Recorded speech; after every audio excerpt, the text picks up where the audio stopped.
The Holy Bible, the King James Version. The second book of Moses, called Exodus. Chapter 1. Now these are the names of the children of Israel which came into Egypt. Every man and his household came with Jacob. Reuben, Simeon, Levi, and Judah. Issachar, Zebulun, and Benjamin. Dan, and Naphtali, Gad, and Asher. And all the souls that came out of the loins of Jacob were 70 souls, for Joseph was in Egypt already. And Joseph died, and all his brethren, and all that generation. And the children of Israel were fruitful, and increased abundantly, and multiplied, and waxed exceeding mighty, and the land was filled with them. Now there arose up a new king over Egypt, which knew not Joseph. And he said unto his people, Behold, the people of the children of Israel are more and mightier than we. Come on, let us deal wisely with them, lest they multiply, and it come to pass that when there falleth out any war, they join also unto our enemies, and fight against us, and so get them up out of the land. Therefore they did set over them taskmasters, to afflict them with their burdens. And they built for Pharaoh treasure cities, Pithom and Raamses. But the more they afflicted them, the more they multiplied and grew. And they were grieved because of the children of Israel. And the Egyptians made the children of Israel to serve with rigor, and they made their lives bitter with hard bondage, in mortar and in brick, and in all manner of service in the field. All their service wherein they made them serve was with rigor. And the king of Egypt spake to the Hebrew midwives, of which the name of the one was Shiphrah, and the name of the other Pua. And he said, When ye do the office of a midwife to the Hebrew women, and see them upon the stools, if it be a son, then ye shall kill him. But if it be a daughter, then she shall live. But the midwives feared God, and did not as the king of Egypt commanded them, but saved the men children alive. And the king of Egypt called for the midwives, and said unto them, Why have ye done this thing, and have saved the men children alive? And the midwives said unto Pharaoh, Because the Hebrew women are not as the Egyptian women, for they are lively, and are delivered ere the midwives come in unto them. Therefore God dealt well with the midwives, and the people multiplied, and waxed very mighty. And it came to pass, because the midwives feared God, that he made them houses. And Pharaoh charged all his people, saying, Every son that is born ye shall cast into the river, and every daughter ye shall save alive. Chapter 2. And there went a man of the house of Levi, and took to wife a daughter of Levi. And the woman conceived, and bare a son. And when she saw him that he was a goodly child, she hid him 3 months. And when she could not longer hide him, she took for him an ark of bulrushes, and daubed it with slime and with pitch, and put the child therein, and she laid it in the flags by the river's brink. And his sister stood afar off, to wit what would be done to him. And the daughter of Pharaoh came down to wash herself at the river, and her maidens walked along by the river's side. And when she saw the ark among the flags, she sent her maid to fetch it. And when she had opened it, she saw the child, and behold, the babe wept. And she had compassion on him, and said, This is one of the Hebrews' children. Then said his sister to Pharaoh's daughter, Shall I go and call to thee a nurse of the Hebrew women, that she may nurse the child for thee? And Pharaoh's daughter said to her, Go. And the maid went, and called the child's mother. And Pharaoh's daughter said unto her, Take this child away, and nurse it for me, and I will give thee thy wages. And the woman took the child, and nursed it. And the child grew, and she brought him unto Pharaoh's daughter, and he became her son. And she called his name Moses. And she said, Because I drew him out of the water. And it came to pass in those days, when Moses was grown, that he went out unto his brethren, and looked on their burdens.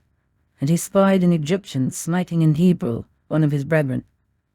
And he looked this way and that way, and when he saw that there was no man, he slew the Egyptian, and hid him in the sand. And when he went out the second day, behold, 2 men of the Hebrews strove together. And he said to him that did the wrong, Wherefore smitest thou thy fellow? And he said, Who made thee a prince and a judge over us? Intendest thou to kill me, as thou killedst the Egyptian? And Moses feared, and said, Surely this thing is known. Now when Pharaoh heard this thing, he sought to slay Moses. But Moses fled from the face of Pharaoh, and dwelt in the land of Midian. And he sat down by a well. Now the priest of Midian had 7 daughters, and they came and drew water, and filled the troughs to water their father's flock. And the shepherds came, and drove them away. But Moses stood up, and held them, and watered their flock. And when they came to Reuel, their father, he said, How is it that ye are come so soon today? And they said, An Egyptian delivered us out of the hand of the shepherds, and also drew water enough for us, and watered the flock. And he said unto his daughters, And where is he? Why is it that ye have left the man? Call him, that he may eat bread. And Moses was content to dwell with the man. And he gave Moses Zipporah his daughter. And she bare him a son, and he called his name Gershon. For he said, I have been a stranger in a strange land. And it came to pass, in process of time, that the king of Egypt died. And the children of Israel sighed by reason of the bondage, and they cried, and their cry came up unto God by reason of the bondage. And God heard their groaning, and God remembered his covenant with Abraham, with Isaac, and with Jacob. And God looked upon the children of Israel, and God had respect unto them. Chapter 3. Now Moses kept the flock of Jethro his father-in-law, the priest of Midian. And he led the flock to the backside of the desert, and came to the mountain of God, even to Horeb. And the angel of the Lord appeared unto him in a flame of fire out of the midst of a bush. And he looked, and behold, the bush burned with fire, and the bush was not consumed. And Moses said, I will now turn aside and see this bright sight, why the bush is not burnt. And when the Lord saw that he turned aside to see, God called unto him out of the midst of the bush, and said, Moses, Moses. And he said, Here am I. And he said, Draw not nigh hither. Put off thy shoes from off thy feet, for the place whereon thou standest is holy ground. Moreover he said, I am the God of thy father, the God of Abraham, the God of Isaac, and the God of Jacob. And Moses hid his face, for he was afraid to look upon God. And the Lord said, I have surely seen the affliction of my people which are in Egypt, and have heard their cry by reason of their taskmasters, for I know their sorrows. And I am come down to deliver them out of the hand of the Egyptians, and to bring them up out of that land unto a good land, and a large, unto a land flowing with milk and honey, unto the place of the Canaanites, and the Hittites, and the Amorites, and the Perizzites, and the Hivites, and the Jebusites. Now therefore, behold, the cry of the children of Israel is come unto me, and I have also seen the oppression wherewith the Egyptians oppress them. Come now therefore, and I will send thee unto Pharaoh, that thou mayest bring forth my people the children of Israel out of Egypt. And Moses said unto God, Who am I, that I should go unto Pharaoh, and that I should bring forth the children of Israel out of Egypt? And he said, Certainly I will be with thee, and this shall be a token unto thee, that I have sent thee. When thou hast brought forth the people out of Egypt, ye shall serve God upon this mountain. And Moses said unto God, Behold, when I come unto the children of Israel, and shall say unto them, The God of your fathers hath sent me unto you, and they shall say to me, What is his name? What shall I say unto them? And God said unto Moses, I am that I am. And he said, Thus shalt thou say unto the children of Israel, I am hath sent me unto you. And God said moreover unto Moses, Thus shalt thou say unto the children of Israel, The Lord God of your fathers, the God of Abraham, the God of Isaac, and the God of Jacob hath sent me unto you. This is my name forever, and this is my memorial unto all generations.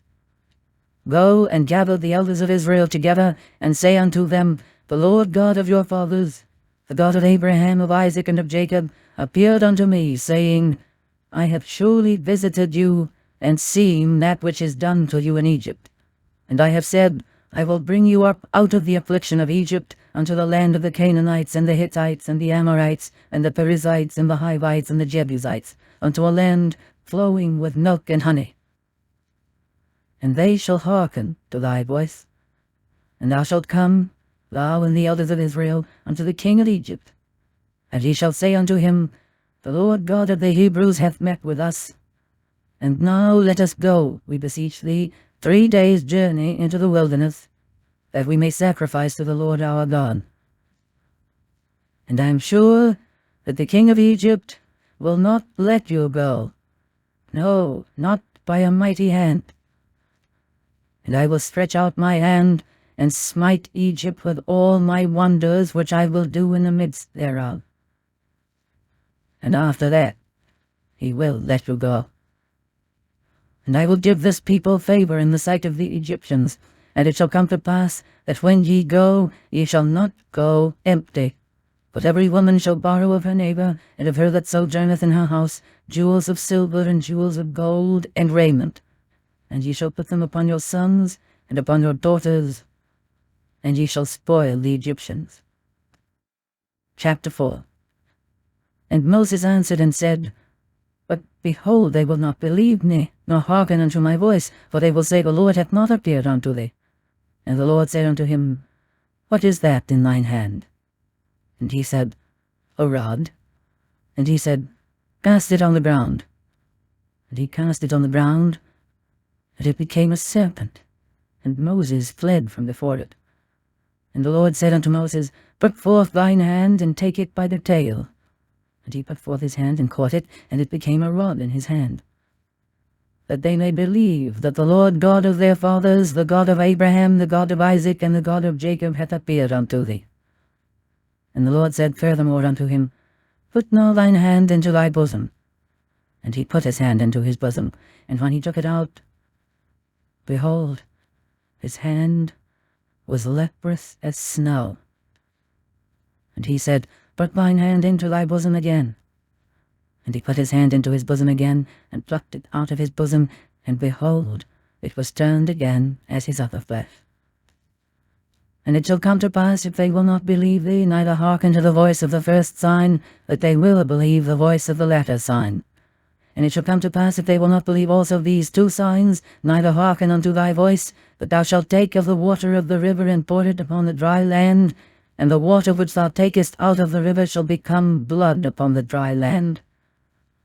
And Moses said unto the Lord, O my Lord, I am not eloquent, neither heretofore, nor since thou hast spoken unto thy servant, but I am slow of speech, and of a slow tongue. And the Lord said unto him, Who hath made man's mouth? Or who maketh the dumb, or deaf, or the seeing, or the blind? Have not I, the Lord? Now therefore go, and I will be thy mouth, and teach thee what thou shalt say. And he said, O my Lord, send, I pray thee, by the hand of him whom thou wilt send. And the anger of the Lord was kindled against Moses, and he said, Is not Aaron the Levite thy brother? I know that he can speak well. And also, behold, he cometh forth to meet thee, and when he seeth thee, he will be glad in his heart. And thou shalt speak unto him, and put words in his mouth, and I will be with thy mouth and with his mouth, and will teach you what ye shall do. And he shall be thy spokesman unto the people. And he shall be, even he, shall be to thee instead of a mouth, and thou shalt be to him instead of God. And thou shalt take this rod in thine hand, wherewith thou shalt do signs. And Moses went and returned to Jethro his father-in-law, and said unto him, Let me go, I pray thee, and return unto my brethren which are in Egypt, and see whether they be yet alive. And Jethro said to Moses, Go in peace. And the Lord said unto Moses in Midian, Go, return into Egypt, for all the men are dead which sought thy life. And Moses took his wife and his sons, and set them upon an ass, and he returned to the land of Egypt. And Moses took the rod of God in his hand. And the Lord said unto Moses, When thou goest to return into Egypt, see that thou do all those wonders before Pharaoh which I have put in thine hand. But I will harden his heart, that he shall not let the people go. And thou shalt say unto Pharaoh, Thus saith the Lord, Israel is my son, even my firstborn. And I say unto thee, Let my son go, that he may serve me. And if thou refuse to let him go, behold, I will slay thy son, even thy firstborn. And it came to pass by the way in the inn, that the Lord met him, and sought to kill him. Then Zipporah took a sharp stone, and cut off the foreskin of his son, and cast it at his feet, and said, Surely a bloody husband art thou to me. So he let him go. Then she said, A bloody husband thou art, because of the circumcision. And the Lord said to Aaron, Go into the wilderness to meet Moses. And he went, and met him in the mount of God, and kissed him. And Moses told Aaron all the words of the Lord who had sent him, and all the signs which he had commanded him. And Moses and Aaron went and gathered together all the elders of the children of Israel. And Aaron spake all the words which the Lord had spoken unto Moses, and did the signs in the sight of the people. And the people believed. And when they heard that the Lord had visited the children of Israel, and that he had looked upon their affliction, then they bowed their heads and worshipped. Chapter 5. And afterward Moses and Aaron went in and told Pharaoh, Thus saith the Lord God of Israel, Let my people go, that they may hold a feast unto me in the wilderness. And Pharaoh said, Who is the Lord, that I should obey his voice to let Israel go? I know not the Lord, neither will I let Israel go. And they said, The God of the Hebrews hath met with us. Let us go, we pray thee, 3 days' journey into the desert, and sacrifice unto the Lord our God, lest he fall upon us with pestilence, or with the sword. And the king of Egypt said unto them, Wherefore do ye, Moses and Aaron, let the people from their works? Get you unto your burdens. And Pharaoh said, Behold, the people of the land now are many, and ye make them rest from their burdens. And Pharaoh commanded the same day the taskmasters of the people and their officers, saying, Ye shall no more give the people straw to make brick as heretofore. Let them go and gather straw for themselves. And the tale of the bricks which they did make heretofore, ye shall lay upon them. Ye shall not diminish aught thereof, for they be idle. Therefore they cry, saying, Let us go and sacrifice to our God. Let there more work be laid upon the men, that they may labor therein. And let them not regard vain words. And the taskmasters of the people went out, and their officers, and they spake to the people, saying, Thus saith Pharaoh, I will not give you straw. Go ye, get you straw where ye can find it. Yet not aught of your work shall be diminished. So the people were scattered abroad throughout all the land of Egypt to gather stubble instead of straw. And the taskmasters hasted them, saying, Fulfill your works, your daily tasks, as when there was straw.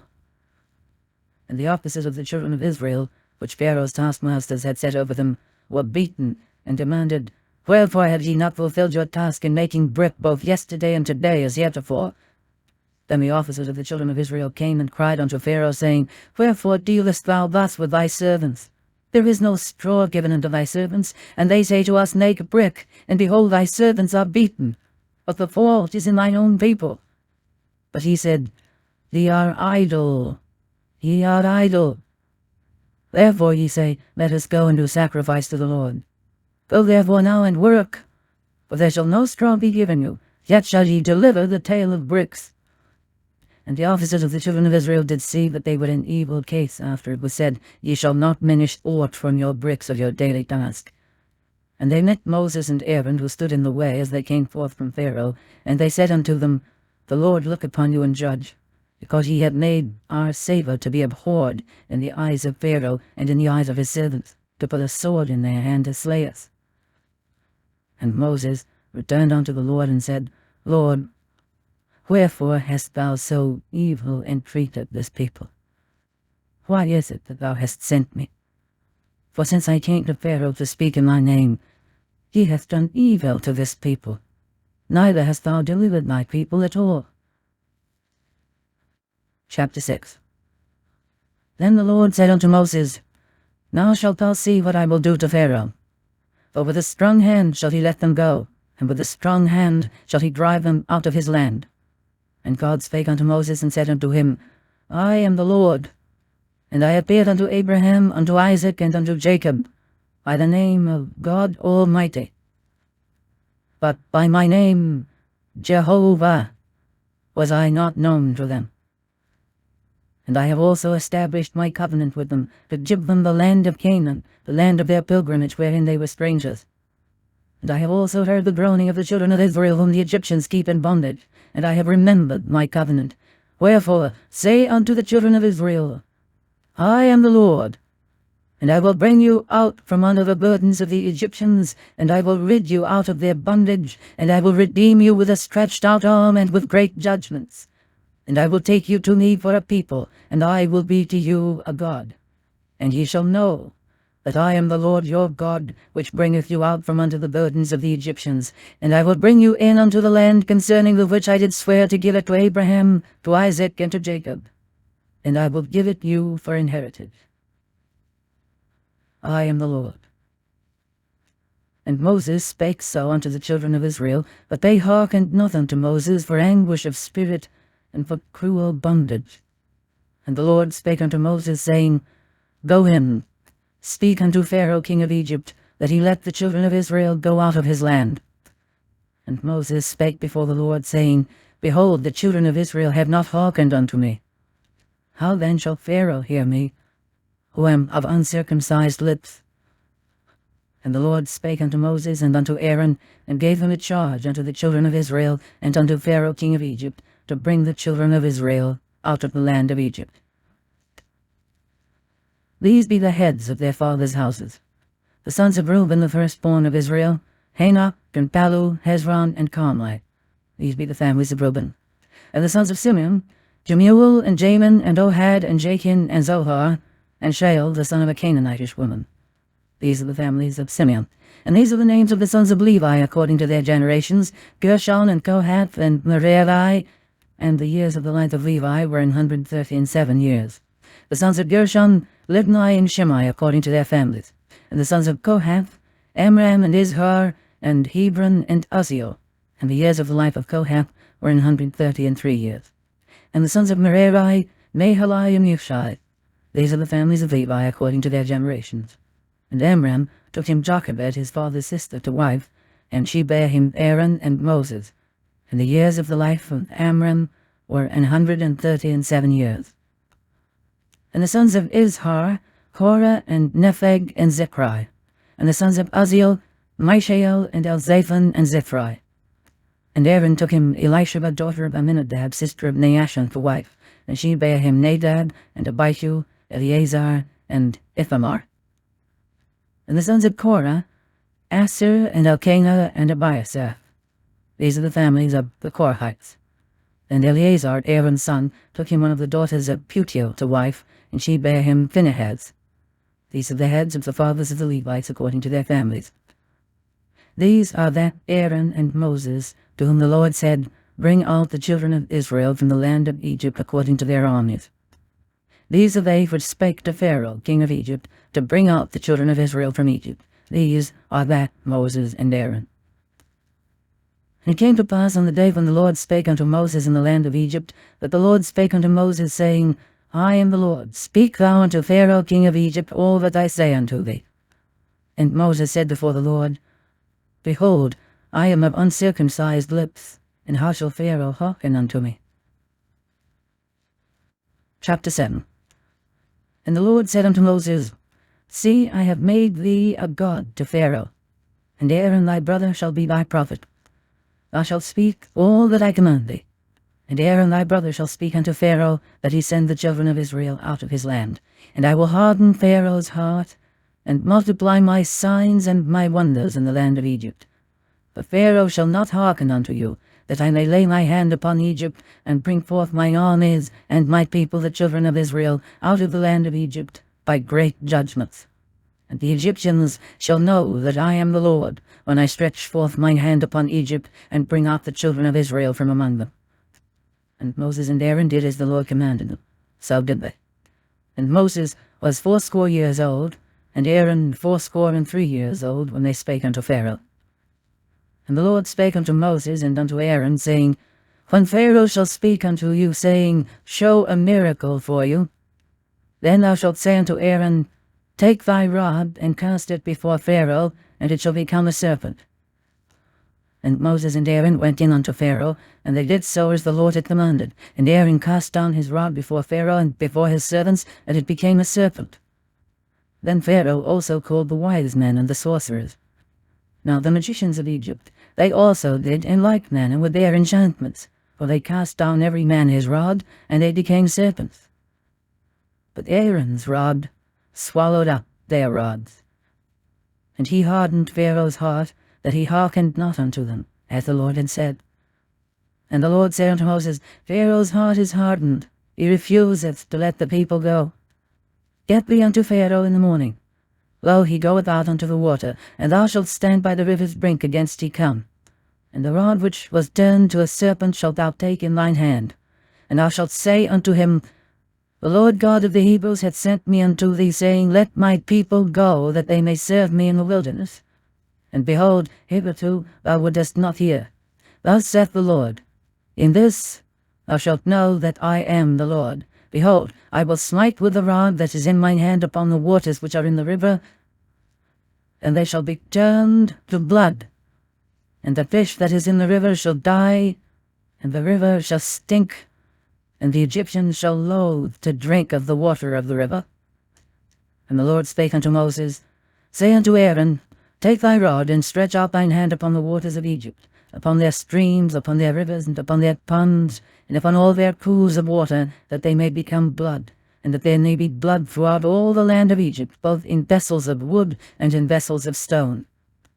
And Moses and Aaron did so as the Lord commanded. And he lifted up the rod, and smote the waters that were in the river, in the sight of Pharaoh and in the sight of his servants, and all the waters that were in the river were turned to blood. And the fish that was in the river died, and the river stank, and the Egyptians could not drink of the water of the river, and there was blood throughout all the land of Egypt. And the magicians of Egypt did so with their enchantments. And Pharaoh's heart was hardened, neither did he hearken unto them, as the Lord had said. And Pharaoh turned and went into his house, neither did he set his heart to this also.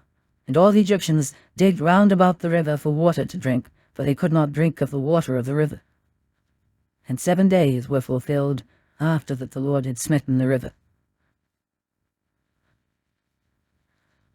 Chapter 8. And the Lord spake unto Moses, Go unto Pharaoh, and say unto him, Thus saith the Lord, Let my people go, that they may serve me. And if thou refuse to let them go, behold, I will smite all thy borders with frogs, and the river shall bring forth frogs abundantly, which shall go up and come into thine house, and into thy bedchamber, and upon thy bed, and into the house of thy servants, and upon thy people, and into thine ovens, and into thy kneading troughs. And the frogs shall come up both on thee, and upon thy people, and upon all thy servants. And the Lord spake unto Moses, Say unto Aaron, Stretch forth thine hand with thy rod over the streams, over the rivers, and over the ponds, and cause frogs to come up upon the land of Egypt. And Aaron stretched out his hand over the waters of Egypt, and the frogs came up, and covered the land of Egypt. And the magicians did so with their enchantments, and brought up frogs upon the land of Egypt. Then Pharaoh called for Moses and Aaron, and said, Entreat the Lord that he may take away the frogs from me and from my people, and I will let the people go, that they may do sacrifice unto the Lord. And Moses said unto Pharaoh, Glory over me. When shall I entreat for thee and for thy servants and for thy people, to destroy the frogs from thee and thy houses, that they may remain in the river only? And he said, Tomorrow. And he said, Be it according to thy word, that thou mayest know that there is none like unto the Lord our God. And the frogs shall depart from thee, and from thy houses, and from thy servants, and from thy people. They shall remain in the river only. And Moses and Aaron went out from Pharaoh. And Moses cried unto the Lord because of the frogs which he had brought against Pharaoh. And the Lord did according to the word of Moses, and the frogs died out of the houses, out of the villages, and out of the fields. And they gathered them together upon heaps, and the land stank. But when Pharaoh saw that there was respite, he hardened his heart, and hearkened not unto them, as the Lord had said. And the Lord said unto Moses, Say unto Aaron, Stretch out thy rod, and smite the dust of the land, that it may become lice throughout all the land of Egypt. And they did so. For Aaron stretched out his hand with his rod and smote the dust of the earth, and it became lice in man and in beast. All the dust of the land became lice throughout all the land of Egypt. And the magicians did so with their enchantments to bring forth lice, but they could not. So there were lice upon man and upon beast. Then the magicians said unto Pharaoh, This is the finger of God. And Pharaoh's heart was hardened, and he hearkened not unto them, as the Lord had said. And the Lord said unto Moses, Rise up early in the morning, and stand before Pharaoh. Lo, he cometh forth to the water. And say unto him, Thus saith the Lord, Let my people go, that they may serve me. Else, if thou wilt not let my people go, behold, I will send swarms of flies upon thee, and upon thy servants, and upon thy people, and into thy houses. And the houses of the Egyptians shall be full of swarms of flies, and also the ground whereon they are. And I will sever in that day the land of Goshen, in which my people dwell, that no swarms of flies shall be there, to the end thou mayest know that I am the Lord in the midst of the earth. And I will put a division between my people and thy people. Tomorrow shall this sign be. And the Lord did so, and there came a grievous swarm of flies into the house of Pharaoh, and into his servants' houses, and into all the land of Egypt. The land was corrupted by reason of the swarm of flies. And Pharaoh called for Moses and for Aaron, and said, Go ye, sacrifice to your God in the land. And Moses said, It is not meet so to do, for we shall sacrifice the abomination of the Egyptians to the Lord our God. Lo, shall we sacrifice the abomination of the Egyptians before their eyes, and will they not stone us? We will go 3 days' journey into the wilderness, and sacrifice to the Lord our God, as he shall command us. And Pharaoh said, I will let you go, that ye may sacrifice to the Lord your God in the wilderness. Only ye shall not go very far away. Entreat for me. And Moses said, Behold, I go out from thee, and I will entreat the Lord that the swarms of flies may depart from Pharaoh, from his servants, and from his people tomorrow. But let not Pharaoh deal deceitfully any more, in not letting the people go to sacrifice to the Lord. And Moses went out from Pharaoh, and entreated the Lord. And the Lord did according to the word of Moses, and he removed the swarms of flies from Pharaoh, from his servants, and from his people. There remained not one. And Pharaoh hardened his heart at this time also, neither would he let the people go. Chapter 9. Then the Lord said unto Moses, Go in unto Pharaoh, and tell him, Thus saith the Lord God of the Hebrews, Let my people go, that they may serve me. For if thou refuse to let them go, and wilt hold them still, behold, the hand of the Lord is upon my cattle which is in the field, upon the horses, upon the asses, upon the camels, upon the oxen, and upon the sheep. There shall be a very grievous murrain. And the Lord shall sever between the cattle of Israel and the cattle of Egypt, and there shall nothing die of all that is the children of Israel. And the Lord appointed a set time, saying, Tomorrow the Lord shall do this thing in the land. And the Lord did that thing on the morrow, and all the cattle of Egypt died, but of the cattle of the children of Israel died not one. And Pharaoh sent, and behold, there was not one of the cattle of the Israelites dead.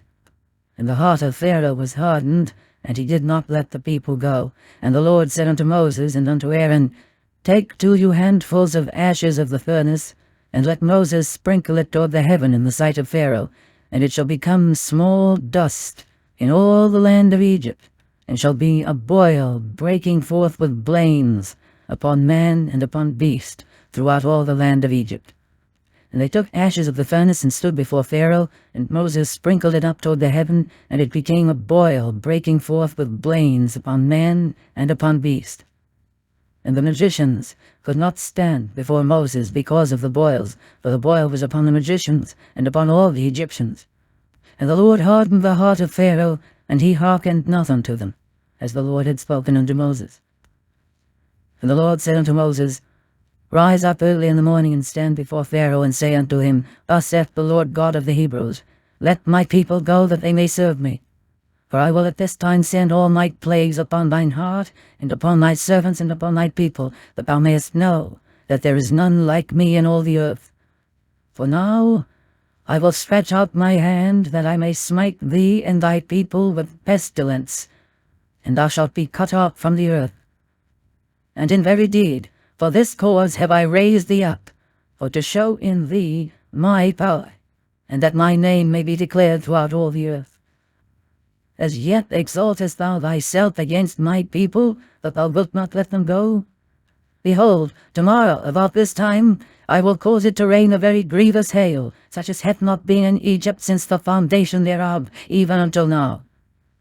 Send therefore now, and gather thy cattle and all that thou hast in the field, for upon every man and beast which shall be found in the field, and shall not be brought home, the hail shall come down upon them, and they shall die.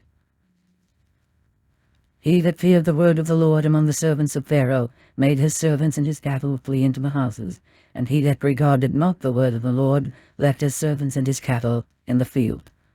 And the Lord said unto Moses, Stretch forth thine hand toward heaven, that there may be hail in all the land of Egypt, upon man, and upon beast, and upon every herb of the field throughout the land of Egypt.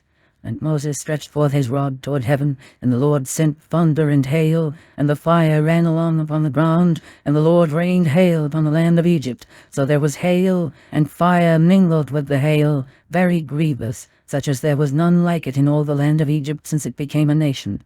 And the hail smote throughout all the land of Egypt all that was in the field, both man and beast. And the hail smote every herb of the field, and brake every tree of the field. Only in the land of Goshen, where the children of Israel were, was there no hail. And Pharaoh sent and called for Moses and Aaron, and said unto them, I have sinned this time. The Lord is righteous, and I and my people are wicked. Entreat the Lord, for it is enough, that there be no more mighty thunderings and hail. And I will let you go, and ye shall stay no longer. And Moses said unto him, As soon as I am gone out of the city, I will spread abroad my hands unto the Lord, and the thunder shall cease, neither shall there be any more hail, that thou mayest know how that the earth is the Lord's. But as for thee and thy servants, I know that ye will not yet fear the Lord God. And the flax and the barley was smitten, for the barley was in the ear, and the flax was bald. But the wheat and the rye were not smitten, for they were not grown up. And Moses went out of the city from Pharaoh, and spread abroad his hands unto the Lord. And the thunders and hail ceased, and the rain was not poured upon the earth. And when Pharaoh saw that the rain and the hail and the thunders were ceased, he sinned yet more, and hardened his heart, he and his servants. And the heart of Pharaoh was hardened, neither would he let the children of Israel go, as the Lord had spoken by Moses. Chapter 10. And the Lord said unto Moses, Go in unto Pharaoh, for I have hardened his heart and the heart of his servants, that I might show these my signs before him, and that thou mayest tell in the ears of thy son and of thy son's son what things I have wrought in Egypt, and my signs which I have done among them, that ye may know how that I am the Lord. And Moses and Aaron came in unto Pharaoh, and said unto him, Thus saith the Lord God of the Hebrews, How long wilt thou refuse to humble thyself before me? Let my people go, that they may serve me. Else, if thou refuse to let my people go, behold, tomorrow will I bring the locusts into thy coast, and they shall cover the face of the earth, that one cannot be able to see the earth. And they shall eat the residue of that which is escaped, which remaineth unto you from the hail, and shall eat every tree which groweth for you out of the field. And they shall fill thy houses, and the houses of all thy servants, and the houses of all the Egyptians, which neither thy fathers nor thy fathers' fathers have seen, since the day that they were upon the earth unto this day. And he turned himself, and went out from Pharaoh. And Pharaoh's servants said unto him, How long shall this man be a snare unto us? Let the men go, that they may serve the Lord their God. Knowest thou not yet that Egypt is destroyed? And Moses and Aaron were brought again unto Pharaoh, and he said unto them, Go, serve the Lord your God. But who are they that shall go? And Moses said, We will go with our young and with our old, with our sons and with our daughters, with our flocks and with our herds will we go, for we must hold a feast unto the Lord. And he said unto them, Let the Lord be so with you, as I will let you go and your little ones. Look to it, for evil is before you. Not so. Go now, ye that are men, and serve the Lord, for that ye did desire. And they were driven out from Pharaoh's presence. And the Lord said unto Moses, Stretch out thine hand over the land of Egypt for the locusts, that they may come up upon the land of Egypt, and eat every herb of the land, even all that the hail hath left.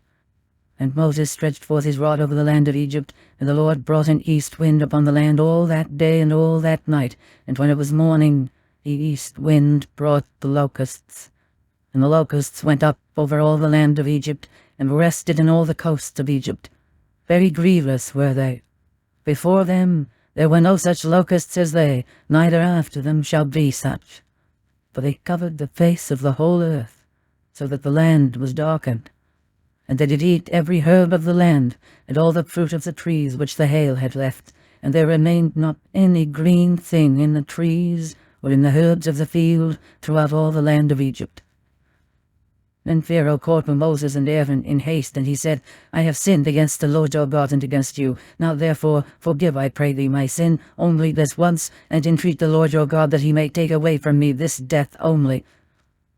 And he went out from Pharaoh, and entreated the Lord. And the Lord turned a mighty strong west wind, which took away the locusts, and cast them into the Red Sea. There remained not one locust in all the coasts of Egypt. But the Lord hardened Pharaoh's heart, so that he would not let the children of Israel go. And the Lord said unto Moses, Stretch out thine hand toward heaven, that there may be darkness over the land of Egypt, even darkness which may be felt. And Moses stretched forth his hand toward heaven, and there was a thick darkness in all the land of Egypt 3 days. They saw not one another, neither rose any from his place for 3 days. But all the children of Israel had light in their dwellings. And Pharaoh called unto Moses and said, Go ye serve the Lord, only let your flocks and your herds be stayed, let your little ones also go with you. And Moses said, Thou must give us also sacrifices and burnt offerings, that we may sacrifice unto the Lord our God. Our cattle also shall go with us. There shall not an hoof be left behind. For thereof must we take to serve the Lord our God, and we know not with what we must serve the Lord until we come thither. But the Lord hardened Pharaoh's heart, and he would not let them go. And Pharaoh said unto him, Get thee from me, take heed to thyself, see my face no more, for in that day thou seest my face, thou shalt die. And Moses said, Thou hast spoken well. I will see thy face again no more. Chapter 11. And the Lord said unto Moses, Yet will I bring one plague more upon Pharaoh and upon Egypt. Afterwards he will let you go hence.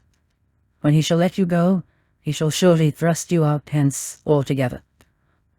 Speak now in the ears of the people, and let every man borrow of his neighbor, and every woman of her neighbor, jewels of silver and jewels of gold. And the Lord gave the people favor in the sight of the Egyptians. Moreover, the man Moses was very great in the land of Egypt, in the sight of Pharaoh's servants, and in the sight of the people. And Moses said, Thus saith the Lord, About midnight will I go out into the midst of Egypt, and all the firstborn in the land of Egypt shall die, from the firstborn of Pharaoh that sitteth upon his throne, even unto the firstborn of the maidservant that is behind the mill, and all the firstborn of beasts. And there shall be a great cry throughout all the land of Egypt, such as there was none like it, nor shall be like it any more. But against any of the children of Israel shall not a dog move his tongue against man or beast, that ye may know that the Lord doth put a difference between the Egyptians and Israel. And all these thy servants shall come down unto me, and bow down themselves unto me, saying, Get thee out, and all the people that follow me. And after that I will go out. And he went out from Pharaoh in a great anger. And the Lord said unto Moses, Pharaoh shall not hearken unto you, that my wonders may be multiplied in the land of Egypt. And Moses and Aaron did all these wonders before Pharaoh. And the Lord hardened Pharaoh's heart, so that he would not let the children of Israel go out of his land. Chapter 12. And the Lord spake unto Moses and Aaron in the land of Egypt, saying, This month shall be unto you the beginning of months. It shall be the first month of the year to you. Speak ye unto all the congregation of Israel, saying, In the 10th day of this month they shall take to them every man a lamb, according to the house of their fathers, a lamb for an house. And if the household be too little for the lamb, let him and his neighbour next unto his house take it according to the number of the souls. Every man according to his eating shall make your count for the lamb. Your lamb shall be without blemish, a male of the first year. Ye shall take it out from the sheep or from the goats. And ye shall keep it up until the 14th day of the same month. And the whole assembly of the congregation of Israel shall kill it in the evening. And they shall take of the blood, and strike it on the 2 side posts, and on the upper doorpost of the houses wherein they shall eat it. And they shall eat the flesh in that night, roast with fire, and unleavened bread, and with bitter herbs they shall eat it.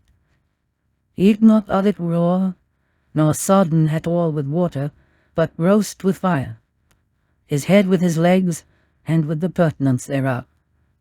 And ye shall let nothing of it remain until the morning.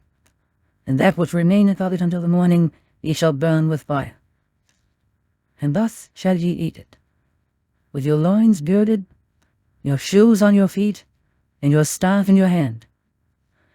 And ye shall eat it in haste. It is the Lord's Passover. For I will pass through the land of Egypt this night, and will smite all the firstborn in the land of Egypt, both man and beast, and against all the gods of Egypt I will execute judgment. I am the Lord.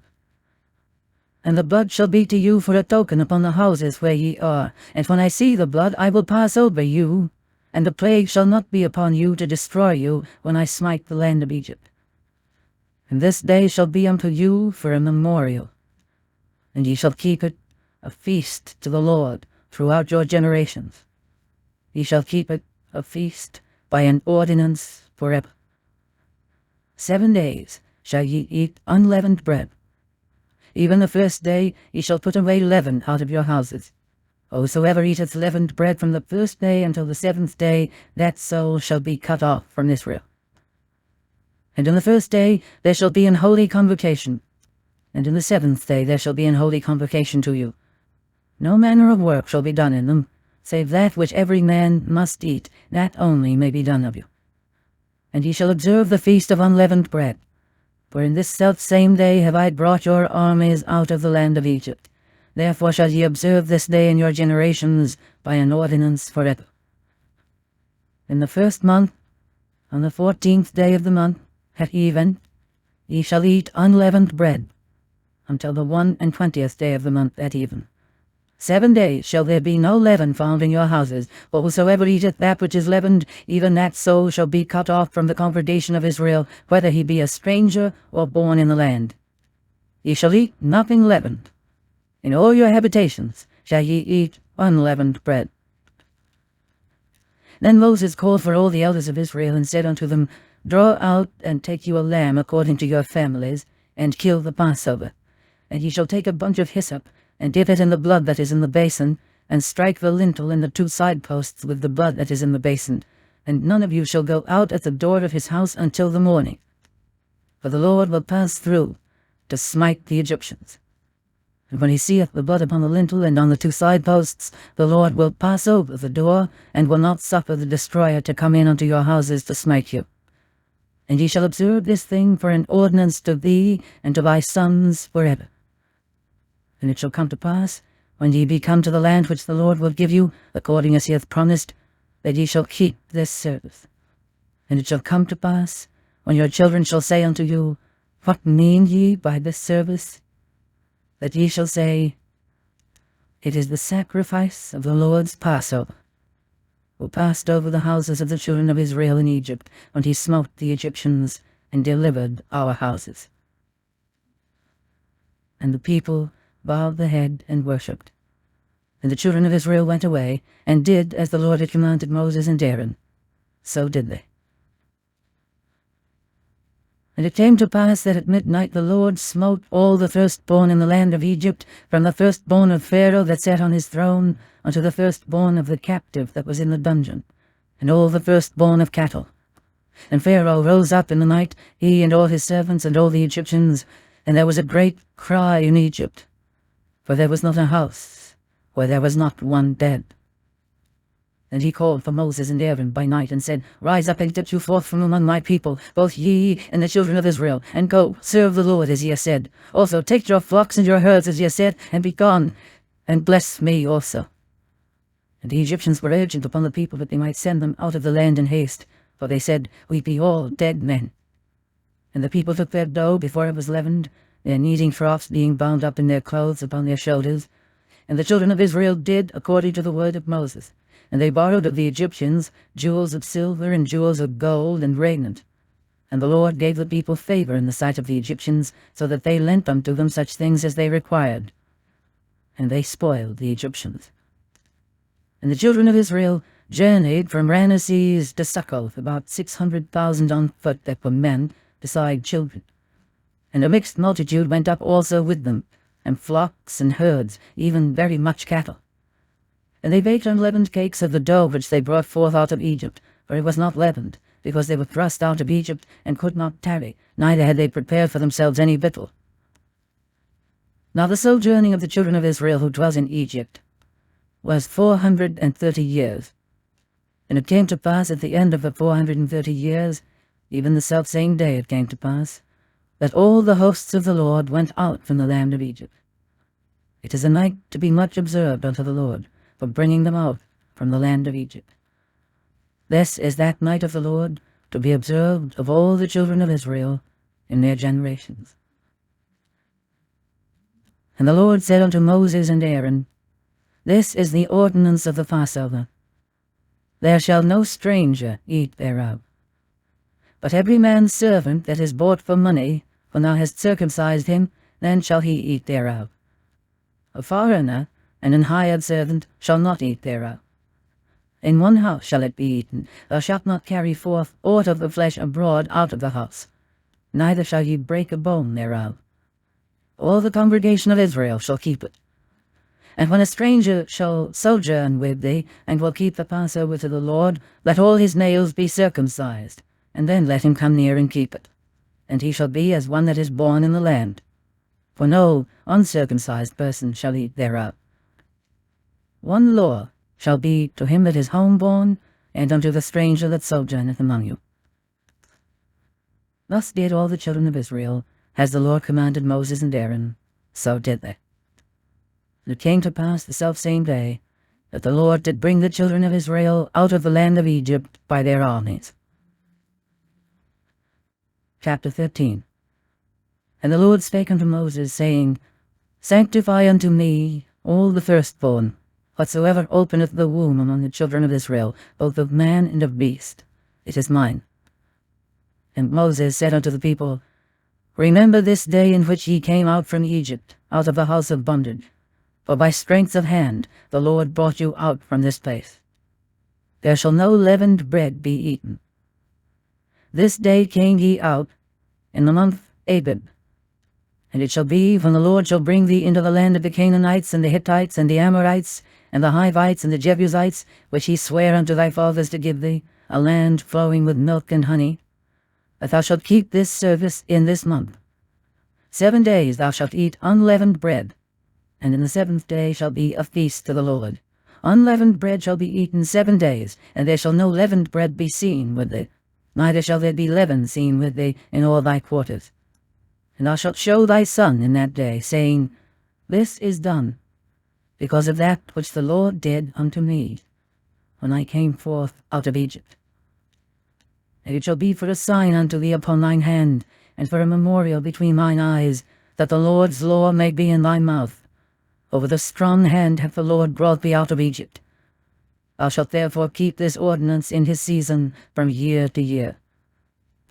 And it shall be, for the Lord shall bring thee into the land of the Canaanites, as he sware unto thee and to thy fathers, and shall give it thee, that thou shalt set apart unto the Lord all that openeth the matrix, and every firstling that cometh of a beast which thou hast. The male shall be the Lord's. And every firstling of an ass thou shalt redeem with a lamb, and if thou wilt not redeem it, then thou shalt break his neck. And all the firstborn of man among thy children shalt thou redeem. And it shall be, when thy son asketh thee in time to come, saying, What is this? That thou shalt say unto him, By strength of hand the Lord brought us out from Egypt, from the house of bondage. And it came to pass, when Pharaoh would hardly let us go, that the Lord slew all the firstborn in the land of Egypt, both the firstborn of man and the firstborn of beast. Therefore I sacrifice to the Lord all that open up the matrix, being males. But all the firstborn of my children I redeem. And it shall be for a token upon thine hand, and for frontlets between thine eyes. For by strength of hand the Lord brought us forth out of Egypt. And it came to pass, when Pharaoh had let the people go, that God led them not through the way of the land of the Philistines, although that was near. For God said, lest peradventure the people repent when they see war, and they return to Egypt. But God led the people about through the way of the wilderness of the Red Sea. And the children of Israel went up harnessed out of the land of Egypt. And Moses took the bones of Joseph with him, for he had straitly sworn the children of Israel, saying, God will surely visit you, and ye shall carry up my bones away hence with you. And they took their journey from Succoth, and encamped in Etham, in the edge of the wilderness. And the Lord went before them by day in a pillar of a cloud to lead them the way, and by night in a pillar of fire to give them light, to go by day and night. He took not away the pillar of the cloud by day, nor the pillar of fire by night from before the people. Chapter 14. And the Lord spake unto Moses, saying, Speak unto the children of Israel, that they turn and encamp before Pi-hahiroth, between Migdol and the sea, over against Baal-zephon. Before it shall ye encamp by the sea. For Pharaoh will say of the children of Israel, They are entangled in the land, the wilderness hath shut them in. And I will harden Pharaoh's heart, that he shall follow after them, and I will be honored upon Pharaoh and upon all his host, that the Egyptians may know that I am the Lord. And they did so. And it was told the king of Egypt that the people fled, and the heart of Pharaoh and of his servants was turned against the people, and they said, Why have we done this, that we have let Israel go from serving us? And he made ready his chariots, and took his people with him. And he took 600 chosen chariots, and all the chariots of Egypt, and captains over every one of them. And the Lord hardened the heart of Pharaoh king of Egypt, and he pursued after the children of Israel, and the children of Israel went out with an high hand. But the Egyptians pursued after them, all the horses and chariots of Pharaoh, and his horsemen and his army, and overtook them encamping by the sea, beside Pi-hahiroth, before Baal-zephon. And when Pharaoh drew nigh, the children of Israel lifted up their eyes, and behold, the Egyptians marched after them. And they were sore afraid, and the children of Israel cried out unto the Lord. And they said unto Moses, Because there were no graves in Egypt, hast thou taken us away to die in the wilderness? Wherefore hast thou dealt thus with us, to carry us forth out of Egypt? Is not this the word that we did tell thee in Egypt, saying, Let us alone, that we may serve the Egyptians? For it would be better for us to serve the Egyptians, than that we should die in the wilderness. And Moses said unto the people, Fear ye not, stand still, and see the salvation of the Lord, which he will show to you today. For the Egyptians whom ye have seen today, ye shall see them again no more forever. The Lord shall fight for you, and ye shall hold your peace. And the Lord said unto Moses, Wherefore criest thou unto me? Speak unto the children of Israel, that they go forward. But lift thou up thy rod, and stretch out thine hand over the sea, and divide it. And the children of Israel shall go on dry ground through the midst of the sea. And I, behold, I will harden the hearts of the Egyptians, and they shall follow them. And I will get me honor upon Pharaoh and upon all his host, upon his chariots and upon his horsemen. And the Egyptians shall know that I am the Lord, when I have gotten the honor upon Pharaoh, upon his chariots, and upon his horsemen. And the angel of God which went before the camp of Israel removed, and went behind them, and the pillar of the cloud went from before their face, and stood behind them. And it came between the camp of the Egyptians and the camp of Israel, and it was a cloud and darkness to them, but it gave light by night to these, so that the one came not near the other all the night. And Moses stretched out his hand over the sea, and the Lord caused the sea to go back by a strong east wind all that night, and made the sea dry land, and the waters were divided. And the children of Israel went into the midst of the sea, upon the dry ground. And the waters were a wall unto them on their right hand and on their left. And the Egyptians pursued, and went in after them to the midst of the sea, even all Pharaoh's horses, his chariots, and his horsemen. And it came to pass that in the morning watch the Lord looked unto the host of the Egyptians through the pillar of fire and of the cloud, and troubled the host of the Egyptians, and took off their chariot wheels, that they drave them heavily. So that the Egyptians said, Let us flee from the face of Israel, for the Lord fighteth for them against the Egyptians. And the Lord said unto Moses, Stretch out thine hand over the sea, that the waters may come again upon the Egyptians, upon their chariots and upon their horsemen. And Moses stretched forth his hand over the sea, and the sea returned to his strength when the morning appeared, and the Egyptians fled against it. And the Lord overthrew the Egyptians in the midst of the sea, and the waters returned, and covered the chariots and the horsemen, and all the host of Pharaoh that came into the sea after them. There remained not so much as one of them. But the children of Israel walked upon dry land in the midst of the sea, and the waters were a wall unto them on their right hand and on their left. Thus the Lord saved Israel that day out of the hand of the Egyptians. And Israel saw the Egyptians dead upon the seashore. And Israel saw that great work which the Lord did upon the Egyptians, and the people feared the Lord, and believed the Lord and his servant Moses. Chapter 15. Then sang Moses and the children of Israel this song unto the Lord, and spake, saying, I will sing unto the Lord, for he hath triumphed gloriously. The horse and his rider hath he thrown into the sea. The Lord is my strength and song, and he is become my salvation. He is my God, and I will prepare him an habitation, my father's God, and I will exalt him. The Lord is a man of war. The Lord is his name. Pharaoh's chariots and his host hath he cast into the sea. His chosen captains also are drowned in the Red Sea. The depths have covered them. They sank into the bottom as a stone. Thy right hand, O Lord, is become glorious in power. Thy right hand, O Lord, hath dashed in pieces the enemy. And in the greatness of thine excellency thou hast overthrown them that rose up against thee. Thou sentest forth thy wrath, which consumed them as stubble. And with the blast of thy nostrils the waters were gathered together, the floods stood upright as an heap, and the depths were congealed in the heart of the sea. The enemy said, I will pursue, I will overtake, I will divide the spoil, my lust shall be satisfied upon them, I will draw my sword, my hand shall destroy them.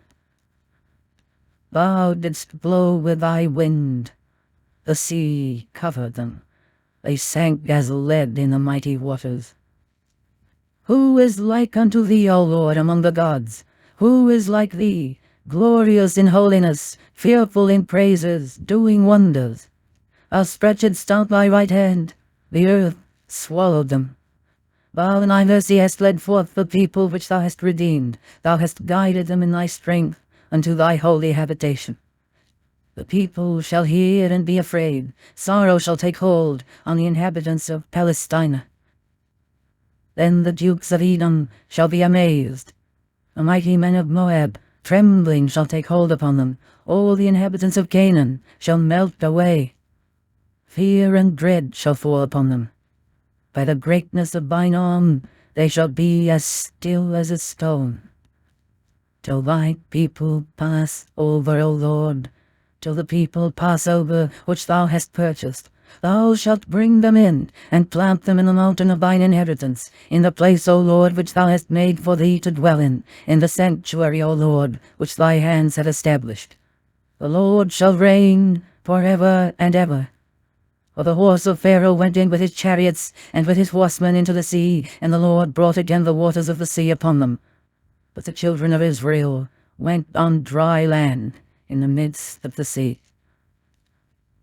And Miriam the prophetess, the sister of Aaron, took a timbrel in her hand, and all the women went out after her with timbrels and with dances. And Miriam answered them, Sing ye to the Lord, for he hath triumphed gloriously. The horse and his rider hath he thrown into the sea. So Moses brought Israel from the Red Sea, and they went out into the wilderness of Shur. And they went 3 days in the wilderness, and found no water. And when they came to Merah, they could not drink of the waters of Merah, for they were bitter. Therefore the name of it was called Merah. And the people murmured against Moses, saying, What shall we drink? And he cried unto the Lord, and the Lord showed him a tree, which when he had cast into the waters, the the waters were made sweet. There he made for them a statute and an ordinance, and there he proved them, and said, If thou wilt diligently hearken to the voice of the Lord thy God, and wilt do that which is right in his sight, and wilt give ear to his commandments, and keep all his statutes, I will put none of these diseases upon thee, which I have brought upon the Egyptians. For I am the Lord that healeth thee. And they came to Elim, where were 12 wells of water, and 70 palm trees, and they encamped there by the waters. Chapter 16.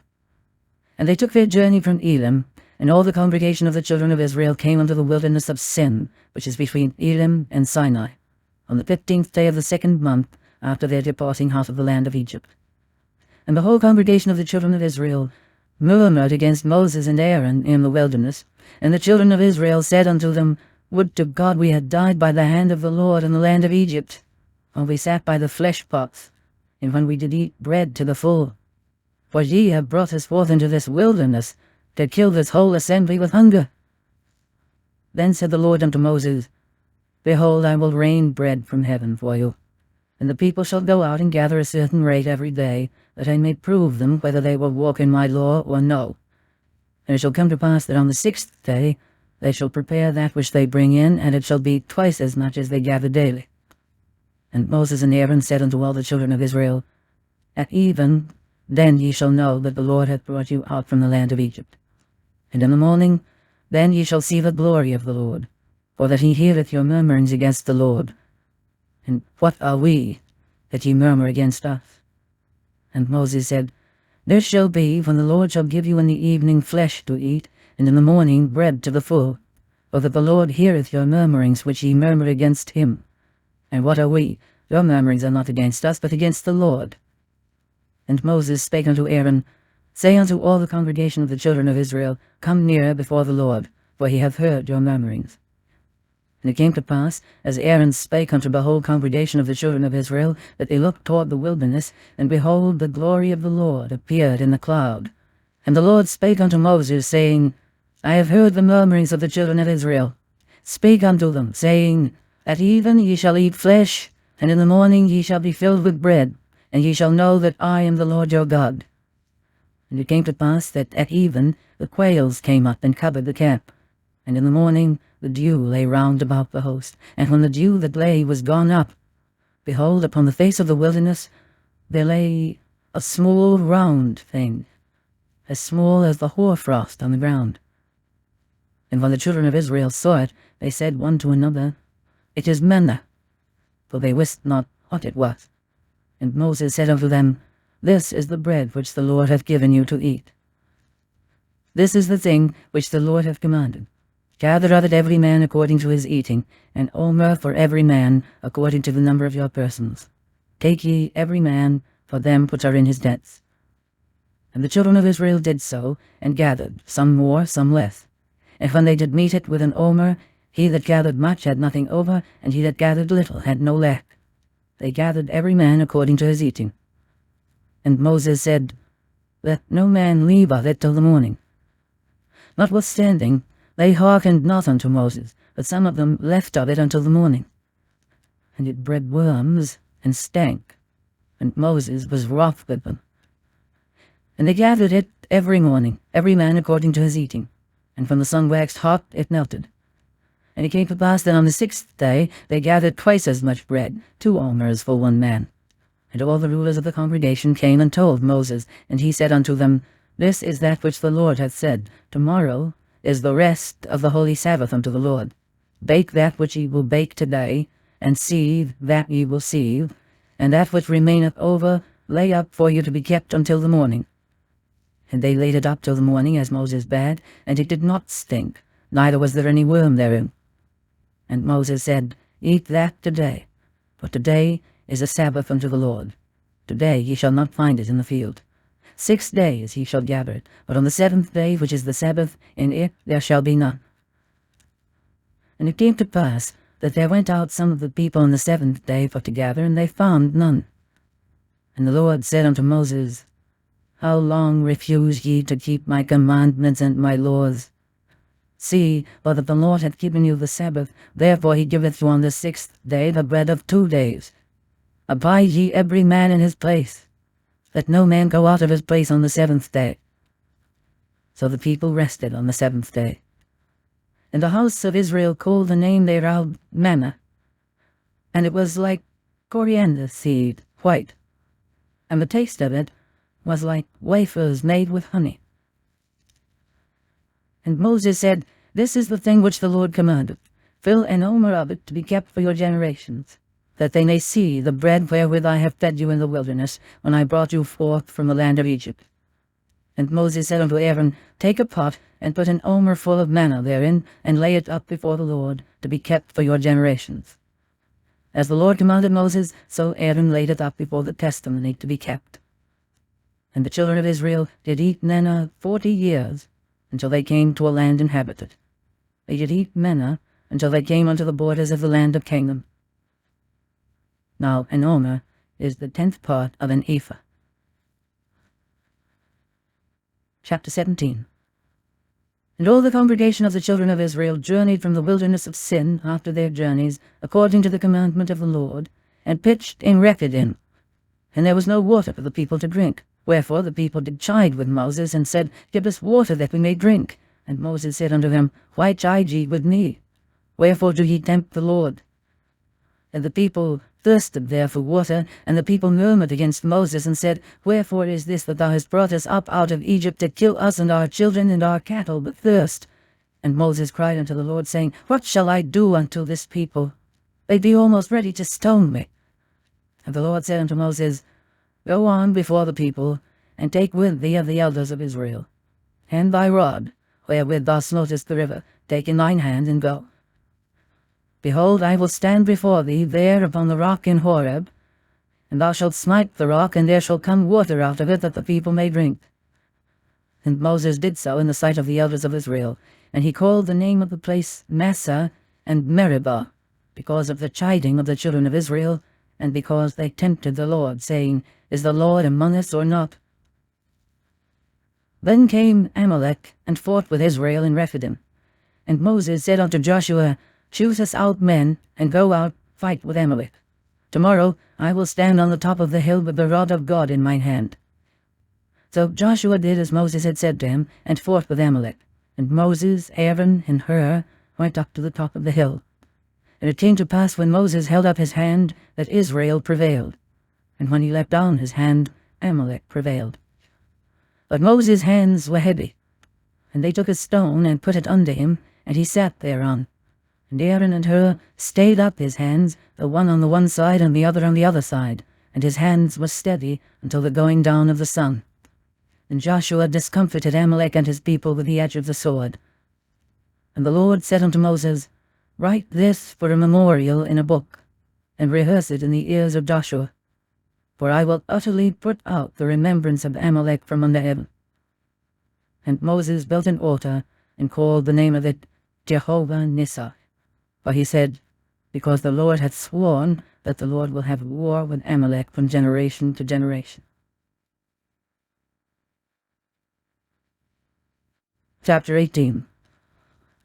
When Jethro, the priest of Midian, Moses' father-in-law, heard of all that God had done for Moses and for Israel his people, and that the Lord had brought Israel out of Egypt, then Jethro, Moses' father-in-law, took Zipporah, Moses' wife, after he had sent her back, and her 2 sons, of which the name of the one was Gershom, for he said, I had been an alien in a strange land, and the name of the other was Eliezer, for the God of my father, said he, was mine help, and delivered me from the sword of Pharaoh.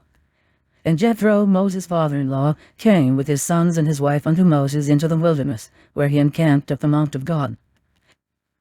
And he said unto Moses, I, thy father-in-law Jethro, am come unto thee, and thy wife and her 2 sons with her. And Moses went out to meet his father-in-law, and did obeisance, and kissed him. And they asked each other of their welfare.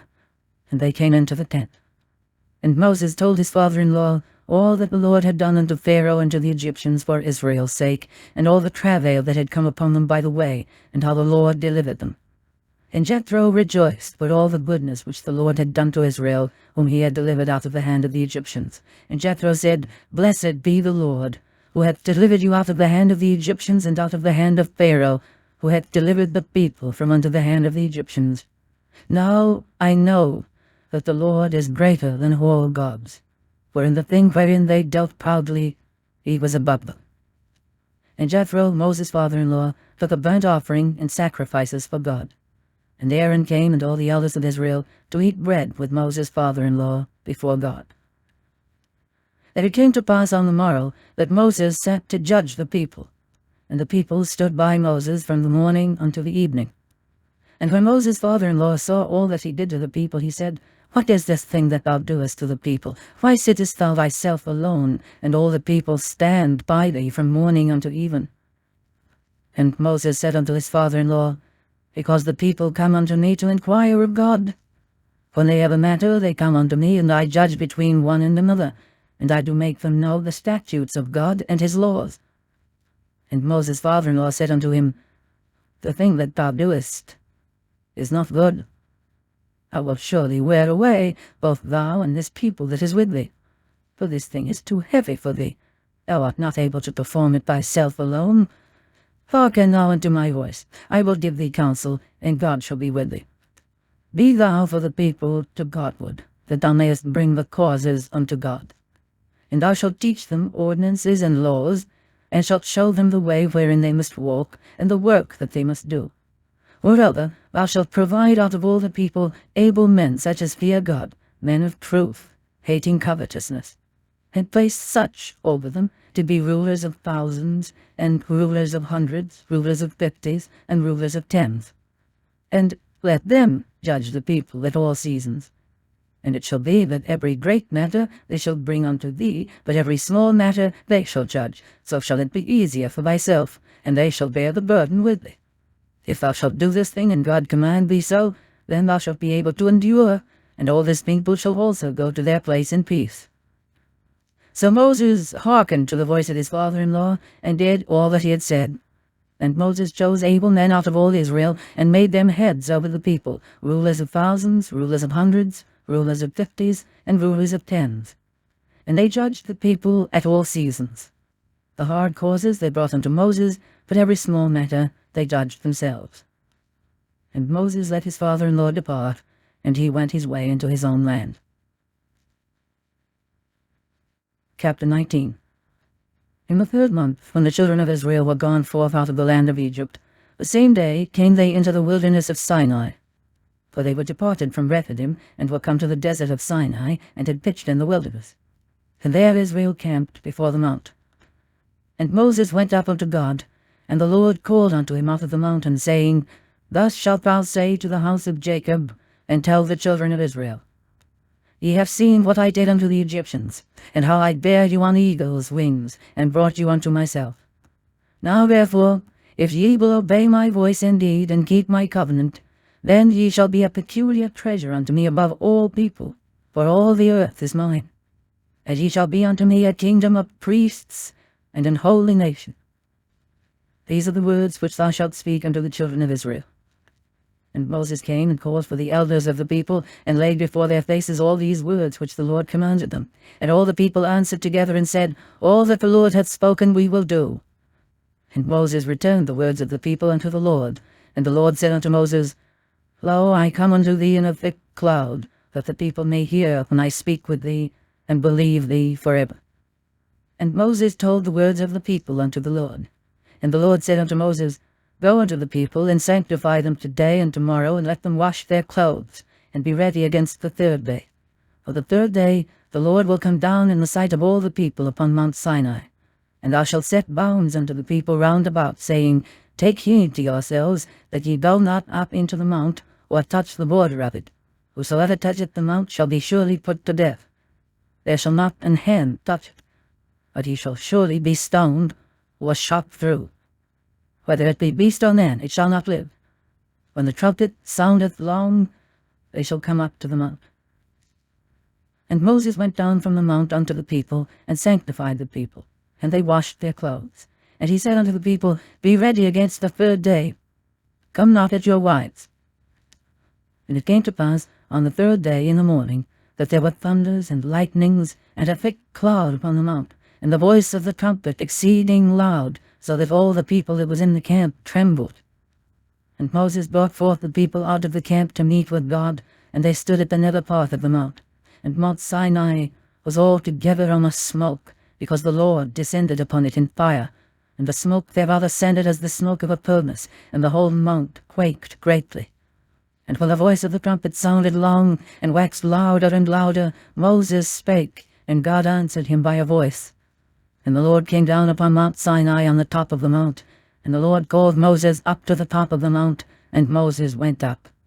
And the Lord said unto Moses, Bow down, charge the people, lest they break through unto the Lord to gaze, and many of them perish. And let the priests also, which come near to the Lord, sanctify themselves, lest the Lord break forth upon them.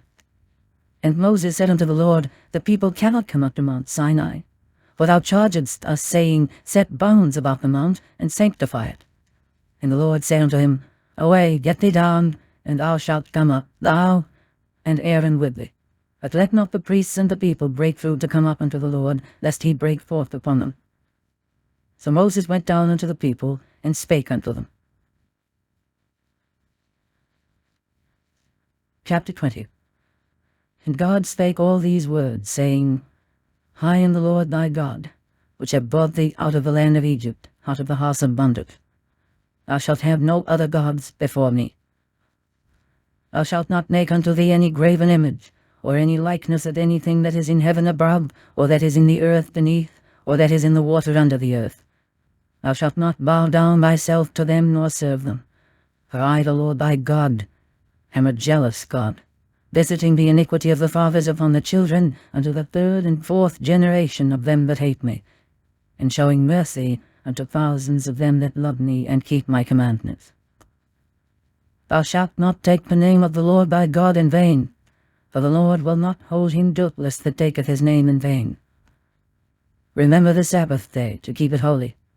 6 days shalt thou labor, and do all thy work, but the 7th day is the Sabbath of the Lord thy God. In it thou shalt not do any work, thou, nor thy son, nor thy daughter, thy manservant, nor thy maidservant, nor thy cattle, nor thy stranger that is within thy gates. For in 6 days the Lord made heaven and earth, the sea, and all that in them is, and rested the 7th day. Wherefore the Lord blessed the Sabbath day, and hallowed it. Honor thy father and thy mother, that thy days may be long upon the land which the Lord thy God giveth thee. Thou shalt not kill. Thou shalt not commit adultery. Thou shalt not steal. Thou shalt not bear false witness against thy neighbor. Thou shalt not covet thy neighbor's house.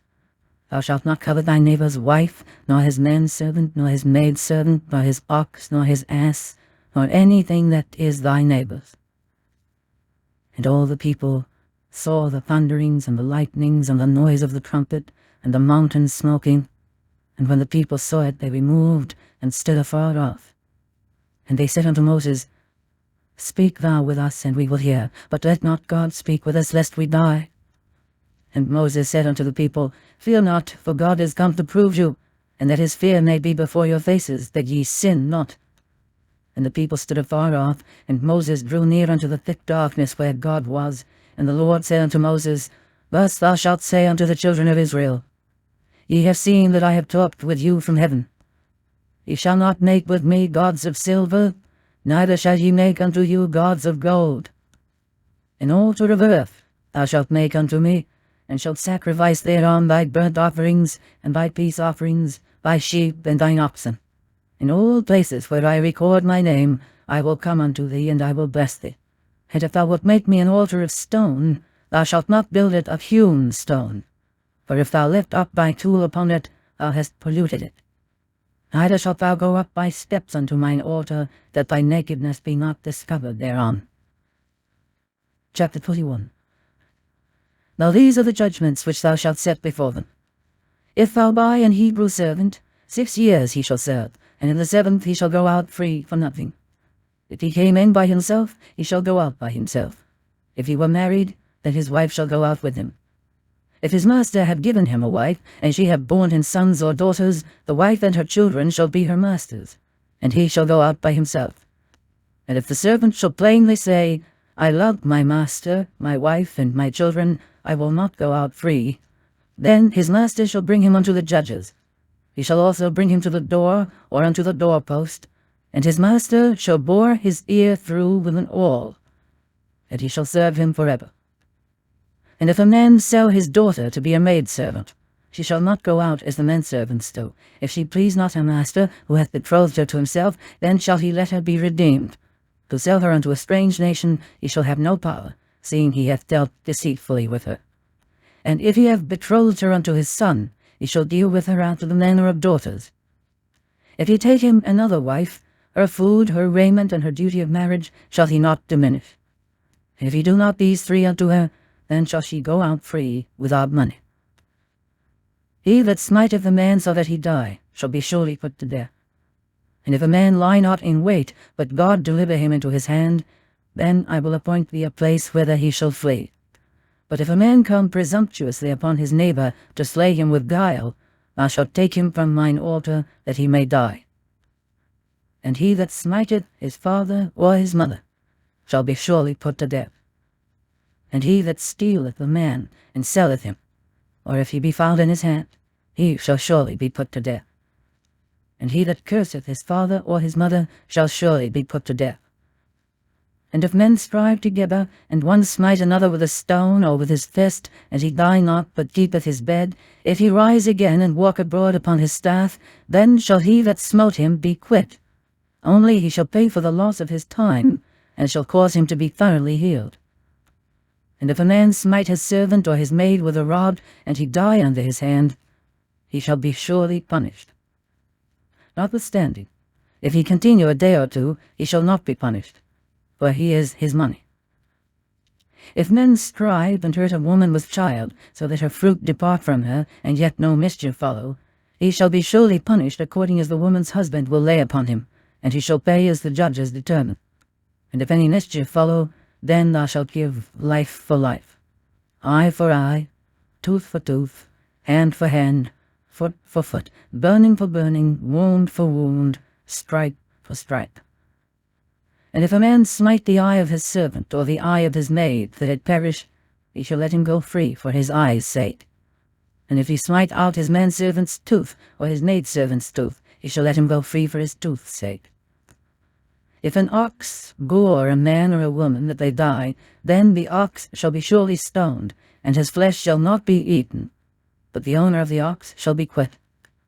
But if the ox were wont to push with his horn in time past, and it hath been testified to his owner, and he hath not kept him in, but that he hath killed a man or a woman, the ox shall be stoned, and his owner also shall be put to death. If there be laid on him a sum of money, then he shall give for the ransom of his life whatsoever is laid upon him. Whether he have gored a son or have gored a daughter, according to this judgment shall it be done unto him. If the ox shall push a manservant or a maidservant, he shall give unto their master 30 shekels of silver, and the ox shall be stoned. And if a man shall open a pit, or if a man shall dig a pit and not cover it, and an ox or an ass fall therein, the owner of the pit shall make it good, and give money unto the owner of them, and the dead beast shall be his. And if one man's ox hurt another's, that he die, then they shall sell the live ox, and divide the money of it, and the dead ox also they shall divide. Or if it be known that the ox hath used to push in time past, and his owner hath not kept him in, he shall surely pay ox for ox, and the dead shall be his own. Chapter 22. If a man shall steal an ox or a sheep, and kill it or sell it, he shall restore 5 oxen for an ox, and 4 sheep for a sheep.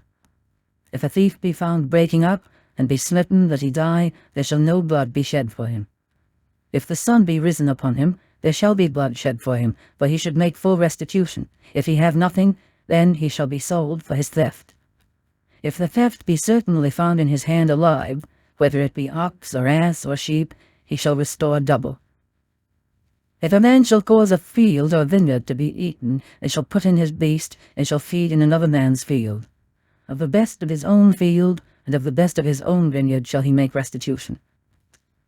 If fire break out, and catch in thorns, so that the stacks of corn, or the standing corn, or the field be consumed therewith, he that kindled the fire shall surely make restitution. If a man shall deliver unto his neighbour money or stuff to keep, and it be stolen out of the man's house, if the thief be found, let him pay double. If the thief be not found, then the master of the house shall be brought unto the judges, to see whether he have put his hand unto his neighbour's goods. For all manner of trespass, whether it be for ox, for ass, for sheep, for raiment, or for any manner of lost thing which another challengeth to be his, the cause of both parties shall come before the judges, and whom the judges shall condemn, he shall pay double unto his neighbour. If a man deliver unto his neighbour an ass or an ox or a sheep or any beast to keep, and it die or be hurt or driven away, no man seeing it, then shall an oath of the Lord be between them both, that he hath not put his hand unto his neighbour's goods, and the owner of it shall accept thereof, and he shall not make it good. And if it be stolen from him, he shall make restitution unto the owner thereof. If it be torn in pieces, then let him bring it for witness, and he shall not make good that which was torn. And if a man borrow aught of his neighbour, and it be hurt or die, the owner thereof being not with it, he shall surely make it good. But if the owner thereof be with it, he shall not make it good. If it be an hired thing, it came for his hire. And if a man entice a maid that is not betrothed, and lie with her, he shall surely endow her to be his wife. If her father utterly refuse to give her unto him, he shall pay money according to the dowry of virgins. Thou shalt not suffer a witch to live. Whosoever lieth with a beast shall surely be put to death. He that sacrificeth unto any god, save unto the Lord only, he shall be utterly destroyed. Thou shalt neither vex a stranger nor oppress him, for ye were strangers in the land of Egypt. Ye shall not afflict any widow or fatherless child. If thou afflict them in any wise, and they cry at all unto me, I will surely hear their cry. And my wrath shall wax hot, and I will kill you with the sword, and your wives shall be widows, and your children fatherless. If thou lend money to any of my people that is poor by thee, thou shalt not be to him as an usurer, neither shalt thou lay upon him usury. If thou at all take thy neighbour's raiment to pledge, thou shalt deliver it unto him by that the sun goeth down, for that is his covering only. It is his raiment for his skin, wherein shall he sleep. And it shall come to pass, when he crieth unto me, that I will hear, for I am gracious. Thou shalt not revile the gods, nor curse the ruler of thy people. Thou shalt not delay to offer the first of thy ripe fruits and of thy liquors, the firstborn of thy sons shalt thou give unto me. Likewise shalt thou do with thine oxen and with thy sheep. 7 days it shall be with his dam, on the 8th day thou shalt give it me. And ye shall be holy men unto me. Neither shall ye eat any flesh that is torn of beasts in the field, ye shall cast it to the dogs. Chapter 23. Thou shalt not raise a false report. Put not thine hand with the wicked to be an unrighteous witness. Thou shalt not follow a multitude to do evil, neither shalt thou speak in a cause to decline after many to wrest judgment. Neither shalt thou countenance a poor man in his cause. If thou meet thine enemy's ox or his ass going astray, thou shalt surely bring it back to him again. If thou see the ass of him that hateth thee lying under his burden, and wouldest forbear to help him, thou shalt surely help with him. Thou shalt not wrest the judgment of thy poor in his cause. Keep thee far from a false matter, and the innocent and righteous slay thou not, for I will not justify the wicked. And thou shalt take no gift, for the gift blindeth the wise, and perverteth the words of the righteous. Also thou shalt not oppress a stranger, for ye know the heart of a stranger, seeing ye were strangers in the land of Egypt. And 6 years thou shalt sow thy land, and shalt gather in the fruits thereof, but the 7th year thou shalt let it rest and lie still, that the poor of thy people may eat, and what they leave the beasts of the field shall eat. In like manner thou shalt deal with thy vineyard, and with thy olive yard. 6 days thou shalt do thy work, and on the 7th day thou shalt rest, that thine ox and thine ass may rest, and the son of thy handmaid and the stranger may be refreshed. And in all things that I have said unto you, be circumspect, and make no mention of the name of other gods, neither let it be heard out of thy mouth. 3 times thou shalt keep a feast unto me in the year. Thou shalt keep the feast of unleavened bread. Thou shalt eat unleavened bread 7 days, as I commanded thee, in the time appointed of the month Abib, for in it thou camest out from Egypt. And none shall appear before me empty. and the feast of harvest, the firstfruits of thy labours, which thou hast sown in the field. And the feast of ingathering, which is in the end of the year, when thou hast gathered in thy labours out of the field. 3 times in the year all thy males shall appear before the Lord God. Thou shalt not offer the blood of my sacrifice with leavened bread, neither shall the fat of my sacrifice remain until the morning. The first of the firstfruits of thy land thou shalt bring into the house of the Lord thy God. Thou shalt not see the kid in his mother's milk. Behold, I send an angel before thee to keep thee in the way, and to bring thee into the place which I have prepared. Beware of him, and obey his voice. Provoke him not, for he will not pardon your transgressions, for my name is in him. But if thou shalt indeed obey his voice, and do all that I speak, then I will be an enemy unto thine enemies, and an adversary unto thine adversaries. For mine angel shall go before thee, and bring thee in unto the Amorites, and the Hittites, and the Perizzites, and the Canaanites, and the Hivites, and the Jebusites, and I will cut them off. Thou shalt not bow down to their gods, nor serve them, nor do after their works, but thou shalt utterly overthrow them, and quite break down their images. And ye shall serve the Lord your God, and he shall bless thy bread and thy water, and I will take sickness away from the midst of thee. There shall nothing cast their young, nor be barren in thy land. The number of thy days I will fulfill. I will send my fear before thee, and will destroy all the people to whom thou shalt come, and I will make all thine enemies turn their backs unto thee, and I will send hornets before thee, which shall drive out the Hivite, the Canaanite, and the Hittite from before thee. I will not drive them out from before thee in 1 year, lest the land become desolate, and the beast of the field multiply against thee. By little and little I will drive them out from before thee, until thou be increased, and inherit the land. And I will set thy bounds from the Red Sea even unto the sea of the Philistines, and from the desert unto the river. For I will deliver the inhabitants of the land into your hand, and thou shalt drive them out before thee. Thou shalt make no covenant with them, nor with their gods. They shall not dwell in my land, lest they make thee sin against me. For if thou serve their gods, it will surely be a snare unto thee. Chapter 24. And he said unto Moses, Come up unto the Lord, thou and Aaron, Nadab, and Abihu, and 70 of the elders of Israel, and worship ye afar off. And Moses alone shall come near the Lord, but they shall not come nigh, neither shall the people go up with him. And Moses came and told the people all the words of the Lord, and all the judgments. And all the people answered with one voice, and said, All the words which the Lord hath said will we do. And Moses wrote all the words of the Lord, and rose up early in the morning, and builded an altar under the hill, and 12 pillars according to the 12 tribes of Israel.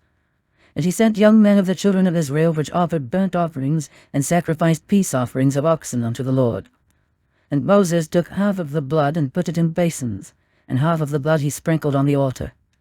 And he took the book of the covenant, and read in the audience of the people. And they said, All that the Lord hath said will we do, and be obedient. And Moses took the blood, and sprinkled it on the people, and said, Behold the blood of the covenant which the Lord hath made with you concerning all these words. Then went up Moses, and Aaron, Nadab, and Abihu, and 70 of the elders of Israel, and they saw the God of Israel. And there was under his feet as it were a paved work of a sapphire stone, and as it were the body of heaven in his clearness. And upon the nobles of the children of Israel he laid not his hand. Also they saw God, and did eat and drink. And the Lord said unto Moses, Come up to me into the mount, and be there. And I will give thee tables of stone, and a law, and commandments which I have written, that thou mayest teach them. And Moses rose up, and his minister Joshua, and Moses went up into the mount of God. And he said unto the elders, Tarry ye here for us until we come again unto you. And behold, Aaron and Hur are with you. If any man have any matters to do, let him come unto them. And Moses went up into the mount, and a cloud covered the mount. And the glory of the Lord abode upon Mount Sinai, and the cloud covered it 6 days. And the 7th day he called unto Moses out of the midst of the cloud. And the sight of the glory of the Lord was like devouring fire on the top of the mount in the eyes of the children of Israel. And Moses went into the midst of the cloud, and gat him up into the mount, and Moses was in the mount 40 days and 40 nights. Chapter 25.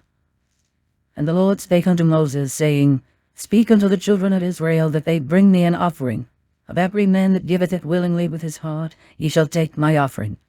And this is the offering which ye shall take of them: gold, and silver, and brass, and blue, and purple, and scarlet, and fine linen, and goat's hair, and rams' skins dyed red, and badger skins, and shittim wood, oil for the light, spices for anointing oil, and for sweet incense, onyx stones, and stones to be set in the ephod, and in the breastplate.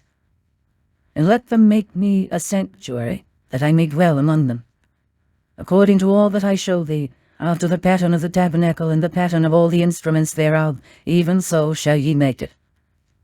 And they shall make an ark of shittim wood. 2 cubits and a half shall be the length thereof, and a cubit and a half the breadth thereof, and a cubit and a half the height thereof. And thou shalt overlay it with pure gold, within and without shalt thou overlay it, and shalt make upon it a crown of gold round about. And thou shalt cast 4 rings of gold for it, and put them in the 4 corners thereof. And 2 rings shall be in the one side of it, and 2 rings in the other side of it. And thou shalt make staves of shittim wood, and overlay them with gold. And thou shalt put the staves into the rings by the sides of the ark, that the ark may be borne with them. The staves shall be in the rings of the ark. They shall not be taken from it. And thou shalt put into the ark the testimony which I shall give thee. And thou shalt make a mercy seat of pure gold. 2 cubits and a half shall be the length thereof, and a cubit and a half the breadth thereof. And thou shalt make 2 cherubims of gold, of beaten work shalt thou make them, in the 2 ends of the mercy seat. And make 1 cherub on the one end, and the other cherub on the other end. Even of the mercy seat shall ye make the cherubims on the 2 ends thereof. And the cherubims shall stretch forth their wings on high, covering the mercy seat with their wings, and their faces shall look one to another. Toward the mercy seat shall the faces of the cherubims be. And thou shalt put the mercy seat above upon the ark, and in the ark thou shalt put the testimony that I shall give thee. And there I will meet with thee, and I will commune with thee from above the mercy seat, from between the 2 cherubims which are upon the ark of the testimony, of all things which I will give thee in commandment unto the children of Israel. Thou shalt also make a table of shittim wood. 2 cubits shall be the length thereof, and a cubit the breadth thereof, and a cubit and a half the height thereof. And thou shalt overlay it with pure gold, and make thereto a crown of gold round about. And thou shalt make unto it a border of an handbreadth round about, and thou shalt make a golden crown to the border thereof round about. And thou shalt make for it 4 rings of gold, and put the rings in the 4 corners that are on the 4 feet thereof. Over against the border shall the rings be, for places of the staves to bear the table. And thou shalt make the staves of shittim wood, and overlay them with gold, that the table may be borne with them. And thou shalt make the dishes thereof, and spoons thereof, and covers thereof, and bowls thereof, to cover withal. Of pure gold shalt thou make them. And thou shalt set upon the table showbread before me alway. And thou shalt make a candlestick of pure gold. Of beaten work shall the candlestick be made. His shaft and his branches, his bowls, his knops, and his flowers shall be of the same. And 6 branches shall come out of the sides of it, 3 branches of the candlestick out of the one side, and 3 branches of the candlestick out of the other side. 3 bowls made like unto almonds, with a knop and a flower in one branch, and 3 bowls made like almonds in the other branch, with a knop and a flower, so in the 6 branches that come out of the candlestick. And in the candlestick shall be 4 bowls made like unto almonds, with their knops and their flowers. And there shall be a knop under 2 branches of the same, and a knop under 2 branches of the same, and a knop under 2 branches of the same, according to the 6 branches that proceed out of the candlestick. Their knops and their branches shall be of the same. All it shall be one beaten work of pure gold. And thou shalt make the 7 lamps thereof, and they shall light the lamps thereof, that they may give light over against it. And the tongues thereof and the snuff dishes thereof shall be of pure gold. Of a talent of pure gold shall he make it, with all these vessels. And look that thou make them after their pattern, which was showed thee in the mount. Chapter 26. Moreover, thou shalt make the tabernacle with 10 curtains of fine twined linen, and blue, and purple, and scarlet. With cherubims of cunning work shalt thou make them. The length of one curtain shall be 28 cubits, and the breadth of one curtain 4 cubits. And every one of the curtains shall have one measure. The 5 curtains shall be coupled together one to another, and other 5 curtains shall be coupled one to another. And thou shalt make loops of blue upon the edge of the one curtain from the selvage in the coupling, and likewise shalt thou make in the uttermost edge of another curtain in the couplings of the second. 50 loops shalt thou make in the one curtain, and 50 loops shalt thou make in the edge of the curtain that is in the coupling of the second, that the loops may take hold one of another. And thou shalt make 50 taches of gold, and couple the curtains together with the taches, and it shall be one tabernacle. And thou shalt make curtains of goat's hair, to be a covering upon the tabernacle. 11 curtains shalt thou make. The length of one curtain shall be 30 cubits, and the breadth of one curtain 4 cubits, and the 11 curtains shall be all of one measure. And thou shalt couple 5 curtains by themselves, and 6 curtains by themselves, and shalt double the 6th curtain in the forefront of the tabernacle. And thou shalt make 50 loops on the edge of the one curtain that is outmost in the coupling, and 50 loops in the edge of the curtain which coupleth the second. And thou shalt make 50 taches of brass, and put the taches into the loops, and couple the tent together, that it may be one. And the remnant that remaineth of the curtains of the tent, the half curtain that remaineth, shall hang over the back side of the tabernacle. And a cubit on the one side, and a cubit on the other side of that which remaineth in the length of the curtains of the tent, it shall hang over the sides of the tabernacle, on this side and on that side, to cover it. And thou shalt make a covering for the tent of rams' skins dyed red, and a covering above of badger skins. And thou shalt make boards for the tabernacle of shittim wood, standing up. 10 cubits shall be the length of a board, and 1.5 cubits shall be the breadth of one board. 2 tenons shall there be in one board, set in order one against another. Thus shalt thou make for all the boards of the tabernacle. And thou shalt make the boards for the tabernacle 20 boards on the south side southward. And thou shalt make 40 sockets of silver under the 20 boards, 2 sockets under one board for his 2 tenons, and 2 sockets under another board for his 2 tenons. And for the second side of the tabernacle on the north side there shall be 20 boards, and there 40 sockets of silver, 2 sockets under one board, and 2 sockets under another board. And for the sides of the tabernacle westward thou shalt make 6 boards, and 2 boards shalt thou make for the corners of the tabernacle in the 2 sides. And they shall be coupled together beneath, and they shall be coupled together above the head of it unto one ring.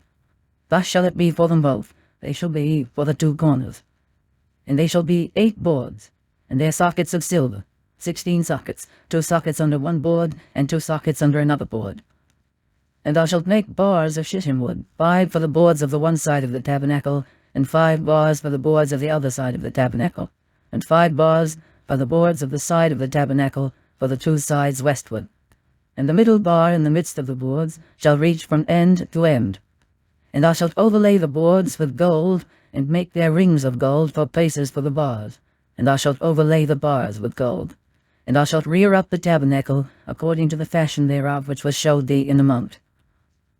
And thou shalt make a veil of blue and purple and scarlet and fine twined linen of cunning work. With cherubims shall it be made. And thou shalt hang it upon 4 pillars of shittim wood overlaid with gold. Their hooks shall be of gold, upon the 4 sockets of silver. And thou shalt hang up the veil under the taches, that thou mayest bring in thither within the veil the ark of the testimony.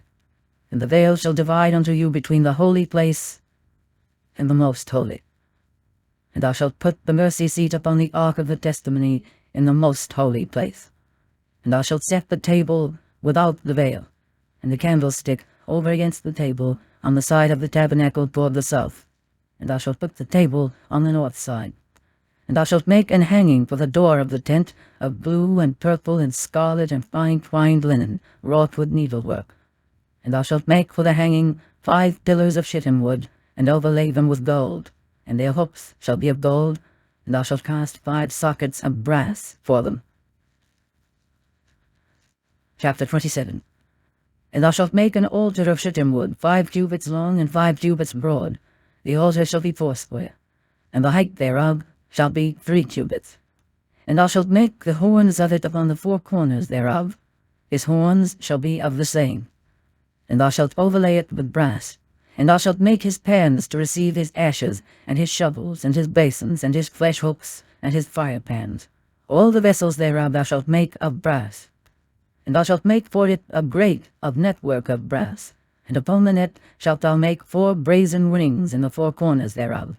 And thou shalt put it under the compass of the altar beneath, that the net may be even to the midst of the altar. And thou shalt make staves for the altar, staves of shittim wood, and overlay them with brass.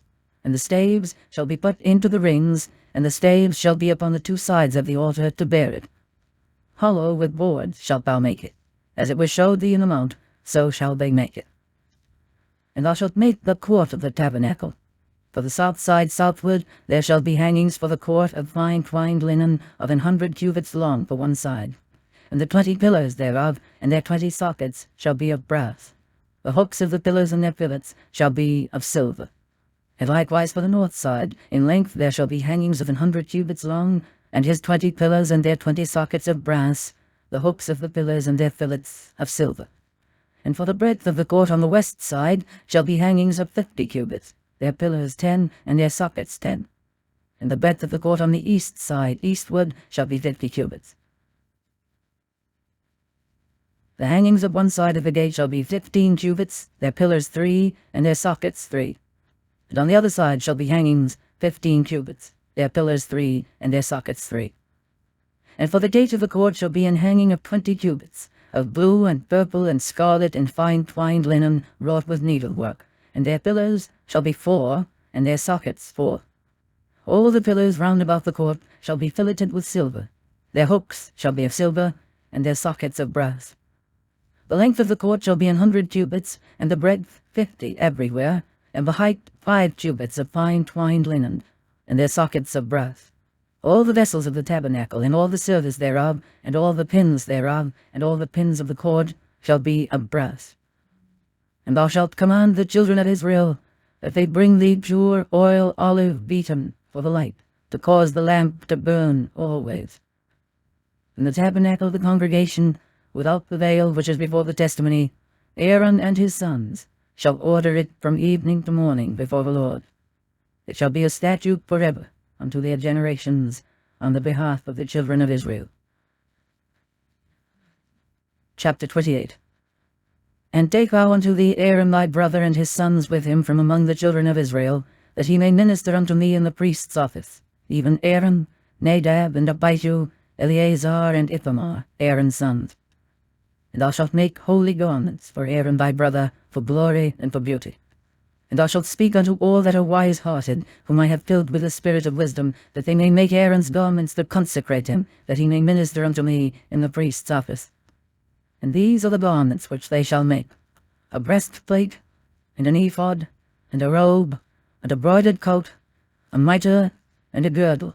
And they shall make holy garments for Aaron thy brother and his sons, that he may minister unto me in the priest's office. And they shall take gold, and blue, and purple, and scarlet, and fine linen. And they shall make the ephod of gold, of blue, and of purple, of scarlet, and fine twined linen, with cunning work.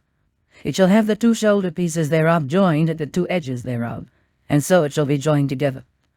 And the curious girdle of the ephod which is upon it shall be of the same, according to the work thereof, even of gold, of blue, and purple, and scarlet, and fine twined linen. And thou shalt take 2 onyx stones, and grave on them the names of the children of Israel, 6 of their names on one stone, and the other 6 names of the rest on the other stone, according to their birth.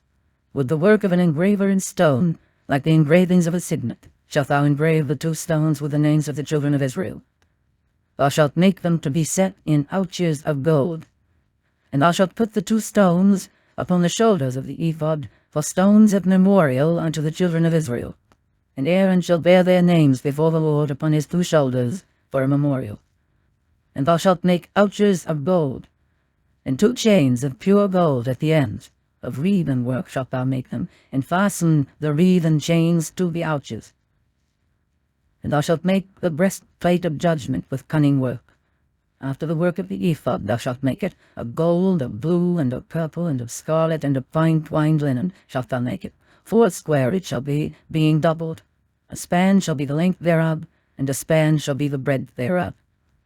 And thou shalt set in it settings of stones, even 4 rows of stones. The first row shall be a sardius, a topaz, and a carbuncle. This shall be the first row. And the second row shall be an emerald, a sapphire, and a diamond. And the third row a ligure, an agate, and an amethyst. And the fourth row a beryl, and an onyx, and a jasper. They shall be set in gold in their enclosings. And the stones shall be with the names of the children of Israel, 12 according to their names, like the engravings of a signet. Every one with his name shall they be, according to the 12 tribes. And thou shalt make upon the breastplate chains at the ends of wreathen work of pure gold. And thou shalt make upon the breastplate 2 rings of gold, and shalt put the 2 rings on the 2 ends of the breastplate. And thou shalt put the 2 wreathen chains of gold in the 2 rings, which are on the ends of the breastplate.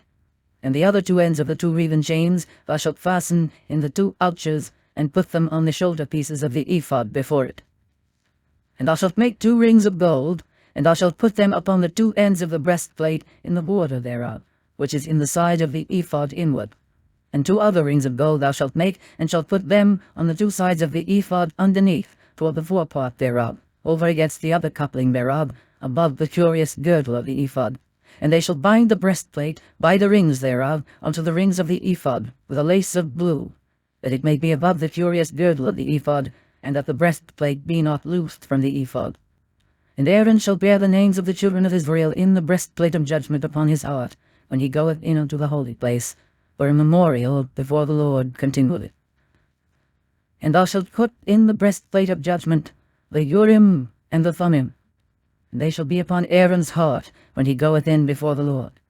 And Aaron shall bear the judgment of the children of Israel upon his heart before the Lord continually.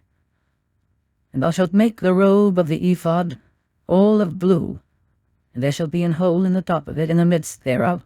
It shall have a binding of woven work round about the whole of it, as it were the whole of an habergeon, that it be not rent.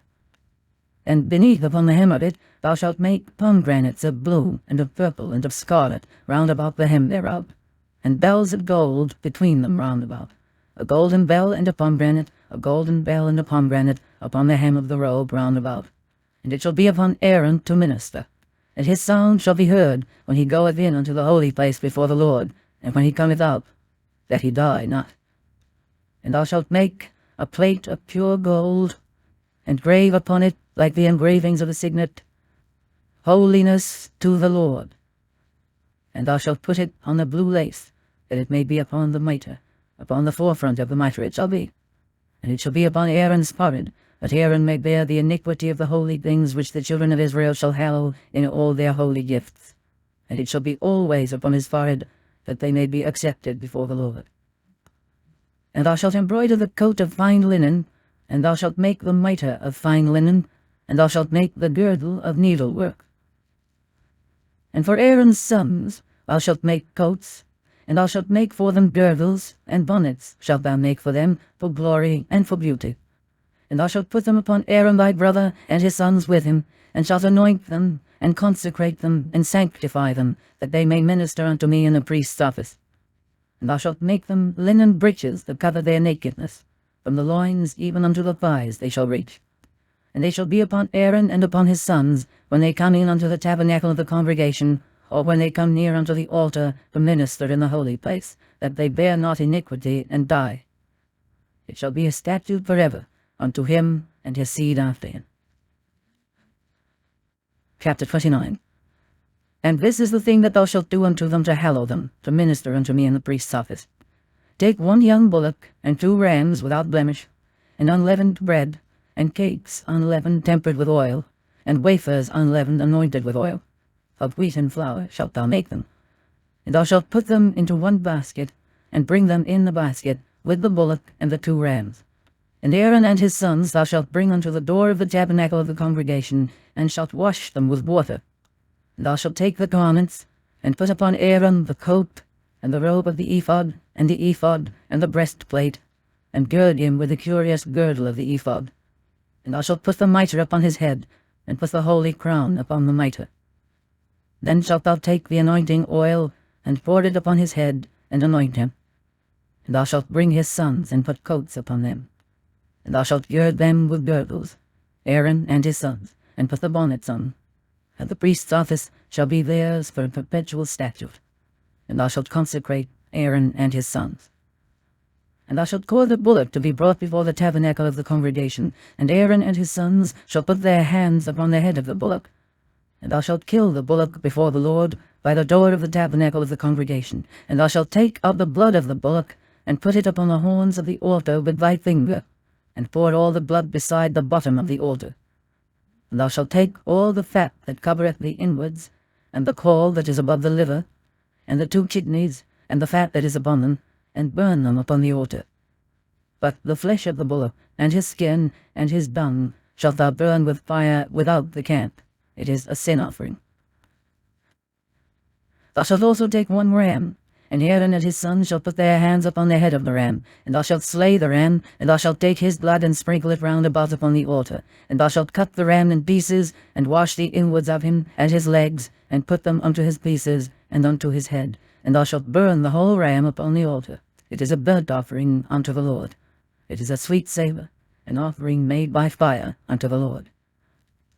And thou shalt take the other ram, and Aaron and his sons shall put their hands upon the head of the ram. Then shalt thou kill the ram, and take of his blood, and put it upon the tip of the right ear of Aaron, and upon the tip of the right ear of his sons, and upon the thumb of their right hand, and upon the great toe of their right foot, and sprinkle the blood upon the altar round about. And thou shalt take of the blood that is upon the altar, and of the anointing oil, and sprinkle it upon Aaron, and upon his garments, and upon his sons, and upon the garments of his sons with him. And he shall be hallowed, and his garments, and his sons' garments with him. Also thou shalt take of the ram the fat and the rump, and the fat that covereth the inwards, and the caul above the liver, and the 2 kidneys, and the fat that is upon them, and the right shoulder, for it is a ram of consecration.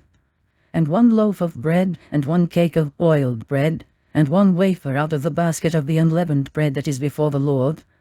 And thou shalt put all in the hands of Aaron, and in the hands of his sons, and shalt wave them for a wave offering before the Lord.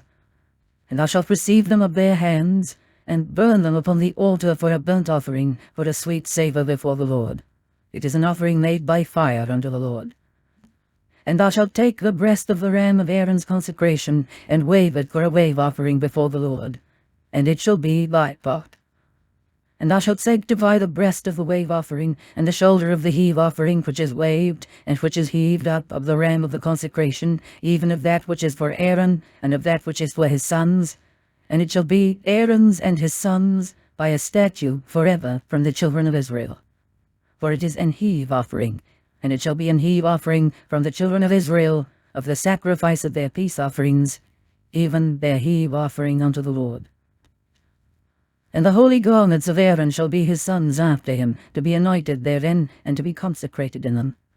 And that son that is priest in his stead shall put them on 7 days, when he cometh into the tabernacle of the congregation, to minister in the holy place.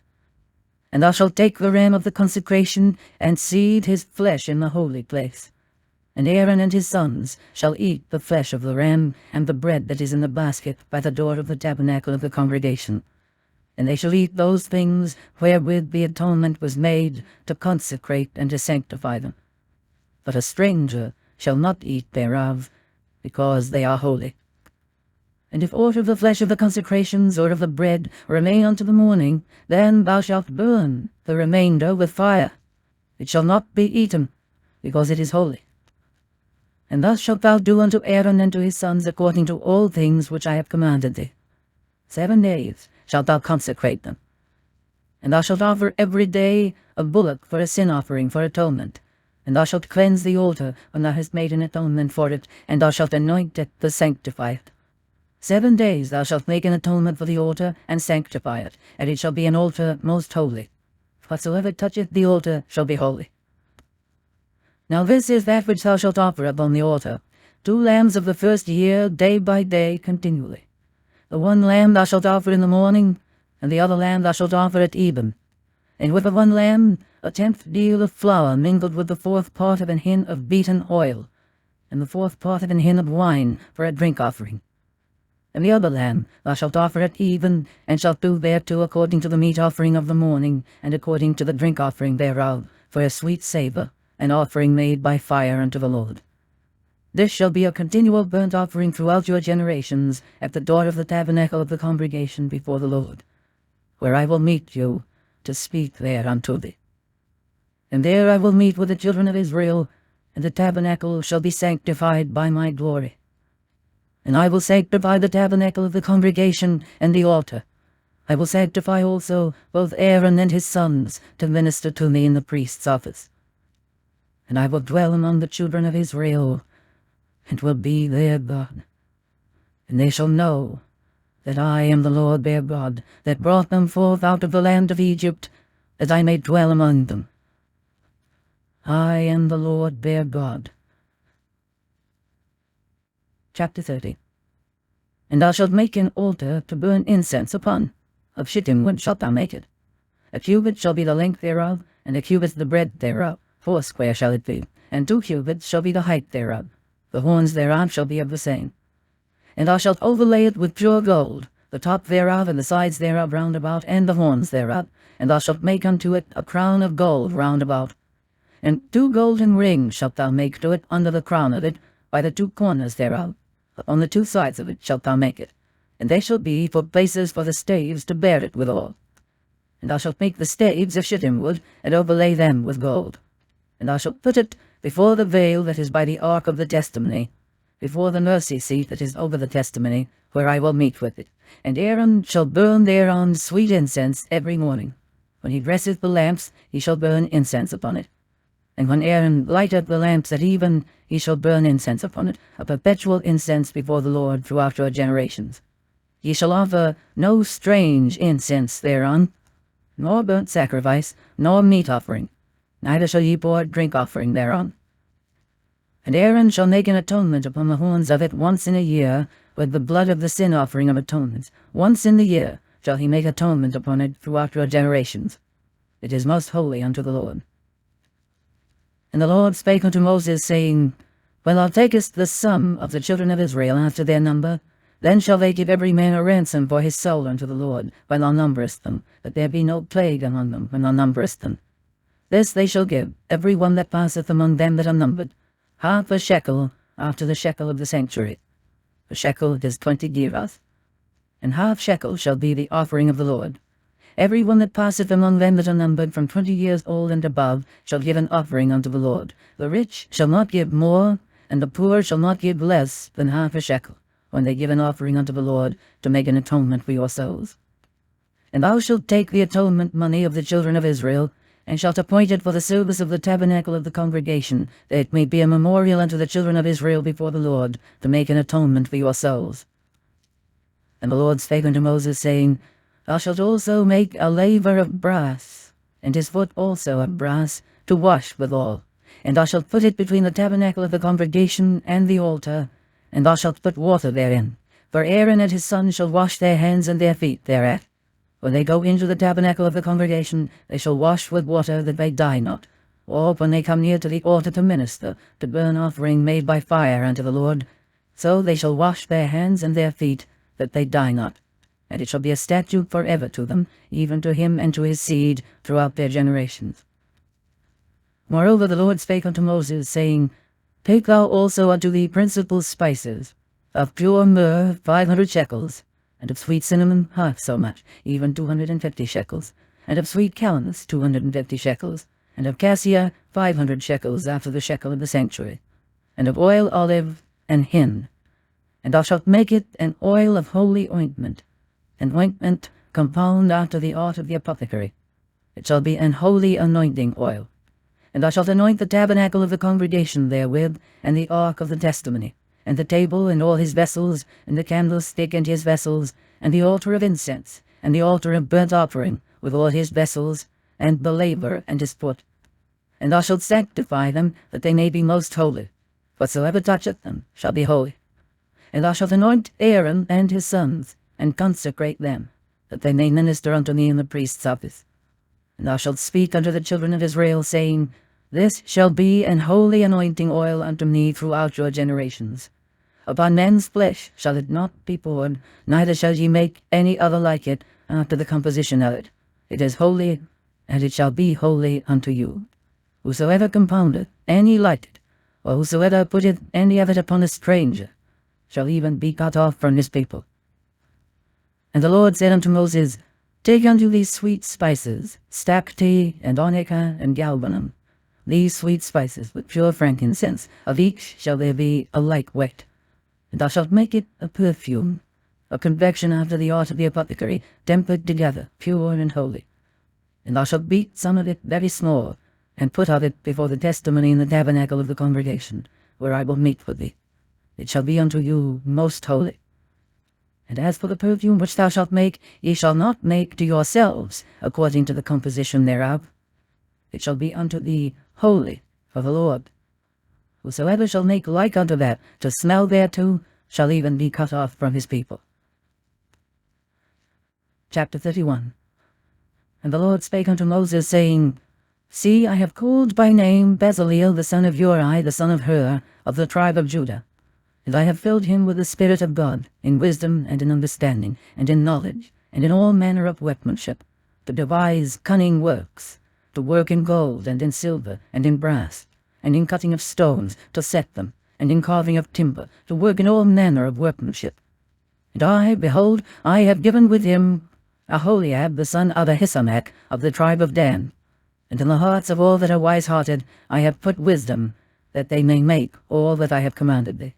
The tabernacle of the congregation, and the ark of the testimony, and the mercy seat that is thereupon, and all the furniture of the tabernacle, and the table and his furniture, and the pure candlestick with all his furniture, and the altar of incense, and the altar of burnt offering with all his furniture, and the laver and his foot, and the cloths of service, and the holy garments for Aaron the priest, and the garments of his sons, to minister in the priest's office, and the anointing oil, and sweet incense for the holy place.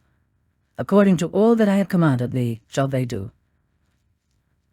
And the Lord spake unto Moses, saying, Speak thou also unto the children of Israel, saying, Verily my Sabbaths ye shall keep, for it is a sign between me and you throughout your generations, that ye may know that I am the Lord, that doth sanctify you. Ye shall keep the Sabbath therefore, for it is holy unto you. Every one that defileth it shall surely be put to death. For whosoever doeth any work therein, that soul shall be cut off from among his people. 6 days may work be done, but in the 7th is the Sabbath of rest, holy to the Lord. Whosoever doeth any work in the Sabbath day, he shall surely be put to death. Wherefore the children of Israel shall keep the Sabbath, to observe the Sabbath throughout their generations, for a perpetual covenant. It is a sign between me and the children of Israel forever. For in 6 days the Lord made heaven and earth, and on the 7th day he rested and was refreshed. And he gave unto Moses, when he had made an end of communing with him upon Mount Sinai, 2 tables of testimony, tables of stone, written with the finger of God. Chapter 32. And when the people saw that Moses delayed to come down out of the mount, the people gathered themselves together unto Aaron, and said unto him, Up, make us gods which shall go before us. For as for this Moses, the man that brought us up out of the land of Egypt, we wot not what is become of him. And Aaron said unto them, Break off the golden earrings which are in the ears of your wives, of your sons, and of your daughters, and bring them unto me. And all the people brake off the golden earrings which were in their ears, and brought them unto Aaron. And he received them at their hand, and fashioned it with a graving tool, after he had made it a molten calf. And they said, These be thy gods, O Israel, which brought thee up out of the land of Egypt. And when Aaron saw it, he built an altar before it. And Aaron made proclamation, and said, Tomorrow is a feast to the Lord. And they rose up early on the morrow, and offered burnt offerings, and brought peace offerings. And the people sat down to eat and to drink, and rose up to play. And the Lord said unto Moses, Go, get thee down, for thy people which thou broughtest out of the land of Egypt have corrupted themselves. They have turned aside quickly out of the way which I commanded them. They have made them a molten calf, and have worshipped it, and have sacrificed thereunto, and said, These be thy gods, O Israel, which have brought thee up out of the land of Egypt. And the Lord said unto Moses, I have seen this people, and behold, it is a stiff-necked people.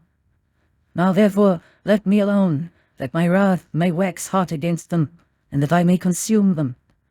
And I will make of thee a great nation. And Moses besought the Lord his God, and said, Lord, why doth thy wrath wax hot against thy people, which thou hast brought forth out of the land of Egypt with great power and with a mighty hand? Wherefore should the Egyptians speak and say, For mischief did he bring them out, to slay them in the mountains, and to consume them from the face of the earth? Turn from thy fierce wrath, and repent of this evil against thy people. Remember Abraham, Isaac, and Israel, thy servants, to whom thou swarest by thine own self, and saidst unto them, I will multiply your seed as the stars of heaven. And all this land that I have spoken of will I give unto your seed, and they shall inherit it forever. And the Lord repented of the evil which he thought to do unto his people. And Moses turned, and went down from the mount, and the 2 tables of the testimony were in his hand. The tables were written on both their sides, on the one side and on the other were they written. And the tables were the work of God, and the writing was the writing of God, graven upon the tables. And when Joshua heard the noise of the people as they shouted, he said unto Moses, There is a noise of war in the camp. And he said, It is not the voice of them that shout for mastery, neither is it the voice of them that cry for being overcome, but the noise of them that sing do I hear. And it came to pass, as soon as he came nigh unto the camp, that he saw the calf and the dancing. And Moses' anger waxed hot, and he cast the tables out of his hands, and brake them beneath the mount. And he took the calf which they had made, and burnt it in the fire, and ground it to powder, and strawed it upon the water, and made the children of Israel drink of it. And Moses said unto Aaron, What did this people unto thee, that thou hast brought so great a sin upon them? And Aaron said, Let not the anger of my Lord wax hot. Thou knowest the people that they are set on mischief. For they said unto me, Make us gods which shall go before us. For as for this Moses, the man that brought us up out of the land of Egypt, we wot not what is become of him. And I said unto them, Whosoever had any gold, let them break it off. So they gave it me. Then I cast it into the fire, and there came out this calf. And when Moses saw that the people were naked, for Aaron had made them naked unto their shame among their enemies, then Moses stood in the gate of the camp and said, Who is on the Lord's side? Let him come unto me. And all the sons of Levi gathered themselves together unto him. And he said unto them, Thus saith the Lord God of Israel, Put every man his sword by his side, and go in and out from gate to gate throughout the camp, and slay every man his brother, and every man his companion, and every man his neighbor. And the children of Levi did according to the word of Moses, and there fell of the people that day about 3,000 men. For Moses had said, Consecrate yourselves today to the Lord, even every man upon his son and upon his brother, that he may bestow upon you a blessing this day. And it came to pass on the morrow, that Moses said unto the people, Ye have sinned a great sin, and now I will go up unto the Lord. Peradventure I shall make an atonement for your sin. And Moses returned unto the Lord and said, Oh, this people have sinned a great sin, and have made them gods of gold. Yet now, if thou wilt, forgive their sin. And if not, blot me, I pray thee, out of thy book which thou hast written. And the Lord said unto Moses, Whosoever hath sinned against me, him will I blot out of my book. Therefore now go, lead the people unto the place of which I have spoken unto thee. Behold, mine angel shall go before thee. Nevertheless, in the day when I visit, I will visit their sin upon them. And the Lord plagued the people, because they made the calf which Aaron made. Chapter 33. And the Lord said unto Moses, Depart and go up hence, thou and the people which thou hast brought up out of the land of Egypt, unto the land which I sware unto Abraham, to Isaac, and to Jacob, saying, Unto thy seed will I give it. And I will send an angel before thee, and I will drive out the Canaanite, the Amorite, and the Hittite, and the Perizzite, the Hivite, and the Jebusite, unto a land flowing with milk and honey. For I will not go up in the midst of thee, for thou art a stiff-necked people, lest I consume thee in the way. And when the people heard these evil tidings, they mourned, and no man did put on him his ornaments. For the Lord had said unto Moses, Say unto the children of Israel, Ye are a stiff-necked people. I will come up into the midst of thee in a moment, and consume thee. Therefore now put off thy ornaments from thee, that I may know what to do unto thee. And the children of Israel stripped themselves of their ornaments by the Mount Horeb. And Moses took the tabernacle, and pitched it without the camp, afar off from the camp, and called it the tabernacle of the congregation. And it came to pass that every one which sought the Lord went out unto the tabernacle of the congregation, which was without the camp. And it came to pass, when Moses went out unto the tabernacle, that all the people rose up, and stood every man at his tent door, and looked after Moses, until he was gone into the tabernacle. And it came to pass, as Moses entered into the tabernacle, the cloudy pillar descended, and stood as the door of the tabernacle, and the Lord talked with Moses. And all the people saw the cloudy pillar stand at the tabernacle door, and all the people rose up and worshipped, every man in his tent door. And the Lord spake unto Moses face to face, as a man speaketh unto his friend. And he turned again into the camp. But his servant Joshua the son of Nun, a young man, departed not out of the tabernacle. And Moses said unto the Lord, See, thou sayest unto me, Bring up this people. And thou hast not let me know whom thou wilt send with me. Yet thou hast said, I know thee by name, and thou hast also found grace in my sight. Now therefore I pray thee, if I have found grace in thy sight, show me now thy way, that I may know thee, that I may find grace in thy sight, and consider that this nation is thy people. And he said, My presence shall go with thee, and I will give thee rest. And he said unto him, If thy presence go not with me, carry us not up hence. For wherein shall it be known here that I and thy people have found grace in thy sight? Is it not in that thou goest with us? So shall we be separated, I and thy people, from all the people that are upon the face of the earth. And the Lord said unto Moses, I will do this thing also that thou hast spoken, for thou hast found grace in my sight, and I know thee by name. And he said, I beseech thee, show me thy glory. And he said, I will make all my goodness pass before thee, and I will proclaim the name of the Lord before thee, and will be gracious to whom I will be gracious, and will show mercy on whom I will show mercy. And he said, Thou canst not see my face, for there shall no man see me and live. And the Lord said, Behold, there is a place by me, and thou shalt stand upon a rock. And it shall come to pass, while my glory passeth by, that I will put thee in a cleft of the rock, and will cover thee with my hand while I pass by. And I will take away mine hand, and thou shalt see my back parts, but my face shall not be seen. Chapter 34. And the Lord said unto Moses, Hew thee 2 tables of stone like unto the first, and I will write upon these tables the words that were in the first tables which thou breakest. And be ready in the morning, and come up in the morning unto Mount Sinai, and present thyself there to me, in the top of the mount. And no man shall come up with thee, neither let any man be seen throughout all the mount, neither let the flocks nor herds feed before that mount. And he hewed 2 tables of stone like unto the first. And Moses rose up early in the morning, and went up unto Mount Sinai, as the Lord had commanded him, and took in his hand the 2 tables of stone. And the Lord descended in the cloud, and stood with him there, and proclaimed the name of the Lord. And the Lord passed by before him, and proclaimed, the Lord God, merciful and gracious, long-suffering, and abundant in goodness and truth, keeping mercy for thousands, forgiving iniquity and transgression and sin, and that will by no means clear the guilty, visiting the iniquity of the fathers upon the children, and upon the children's children unto the 3rd and to the 4th generation. And Moses made haste, and bowed his head toward the earth, and worshipped. And he said, If now I have found grace in thy sight, O Lord, let my Lord, I pray thee, go among us, for it is a stiff-necked people, and pardon our iniquity and our sin, and take us for thy inheritance. And he said, Behold, I make a covenant. Before all thy people I will do marvels, such as have not been done in all the earth, nor in any nation. And all the people among which thou art shall see the work of the Lord, for it is a terrible thing that I will do with thee. Observe thou that which I command thee this day. Behold, I drive out before thee the Amorite, and the Canaanite, and the Hittite, and the Perizzite, and the Hivite, and the Jebusite.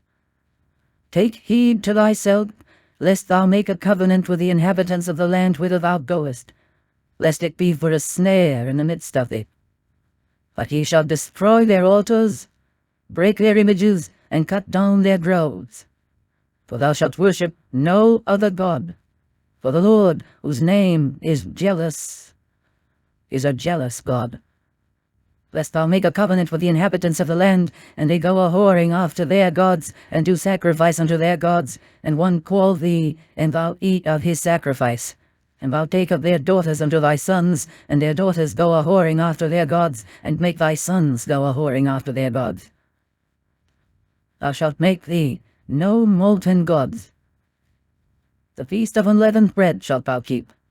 7 days thou shalt eat unleavened bread, as I commanded thee, in the time of the month Abib, for in the month Abib thou camest out from Egypt. All that openeth the matrix is mine, and every firstling among thy cattle, whether ox or sheep, that is male. But the firstling of an ass thou shalt redeem with a lamb, and if thou redeem him not, then shalt thou break his neck. All the firstborn of thy sons thou shalt redeem, and none shall appear before me empty. 6 days thou shalt work, but on the 7th day thou shalt rest. In earing time and in harvest thou shalt rest. And thou shalt observe the feast of weeks, of the first fruits of wheat harvest, and the feast of ingathering at the year's end. Thrice in the year shall all your men children appear before the Lord God, the God of Israel. For I will cast out the nations before thee, and enlarge thy borders. Neither shall any man desire thy land, when thou shalt go up to appear before the Lord thy God thrice in the year. Thou shalt not offer the blood of my sacrifice with leaven, neither shall the sacrifice of the feast of the Passover be left unto the morning. The first of the firstfruits of thy land thou shalt bring unto the house of the Lord thy God.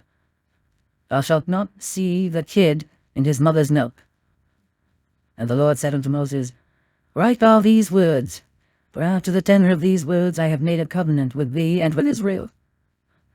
And he was there with the Lord 40 days and 40 nights. He did neither eat bread nor drink water.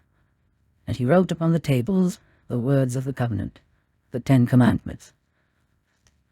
And it came to pass, when Moses came down from Mount Sinai with the 2 tables of testimony in Moses' hand, when he came down from the mount, that Moses wist not that the skin of his face shone, while he talked with him. And when Aaron and all the children of Israel saw Moses, behold, the skin of his face shone, and they were afraid to come nigh him. And Moses called unto them, and Aaron and all the rulers of the congregation returned unto him, and Moses talked with them.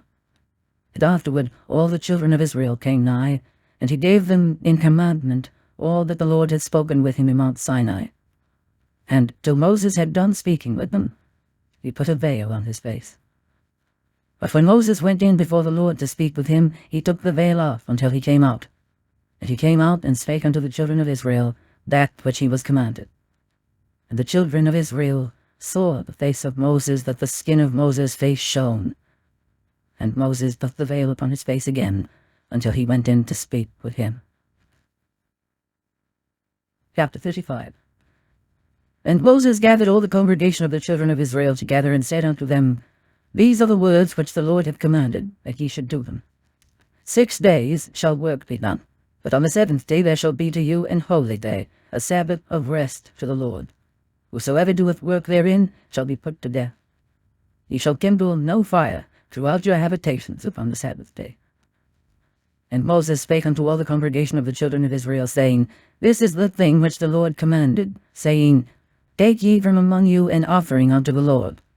Whosoever is of a willing heart, let him bring it, an offering of the Lord, gold and silver and brass, and blue and purple and scarlet and fine linen, and goat's hair, and ram skins dyed red, and badger's skins, and shittim wood, and oil for the light, and spices for anointing oil, and for the sweet incense, and onyx stones, and stones to be set for the ephod, and for the breastplate.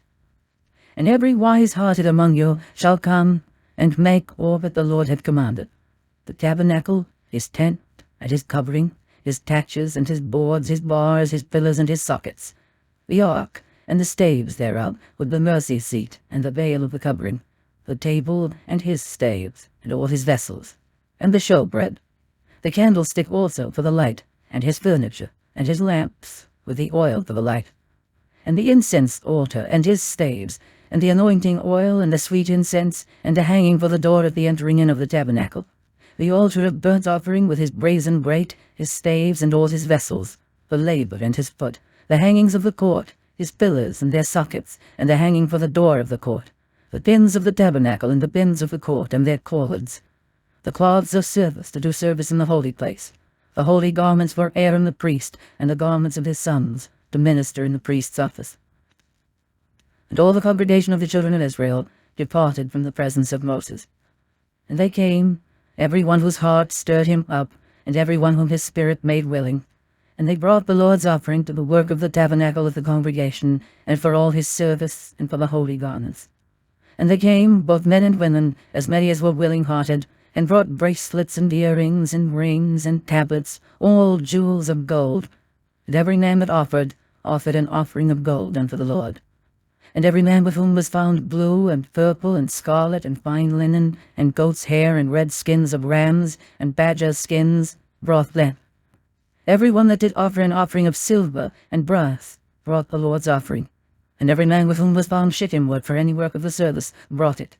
And all the women that were wise-hearted did spin with their hands, and brought that which they had spun, both of blue and of purple and of scarlet and of fine linen. And all the women whose hearts stirred them up in wisdom spun goat's hair. And the rulers brought onyx stones, and stones to be set for the ephod, and for the breastplate, and spice, and oil for the light, and for the anointing oil, and for the sweet incense. The children of Israel brought a willing offering unto the Lord, every man and woman whose heart made them willing to bring for all manner of work, which the Lord had commanded to be made by the hand of Moses. And Moses said unto the children of Israel, See, the Lord hath called by name Bezaleel, the son of Uri, the son of Hur, of the tribe of Judah, and he hath filled him with the Spirit of God, in wisdom, in understanding, and in knowledge, and in all manner of workmanship, and to devise curious works, to work in gold, and in silver, and in brass, and in the cutting of stones, to set them, and in carving of wood, to make any manner of cunning work. And he hath put in his heart that he may teach, both he and Aholiab the son of Ahisamach of the tribe of Dan.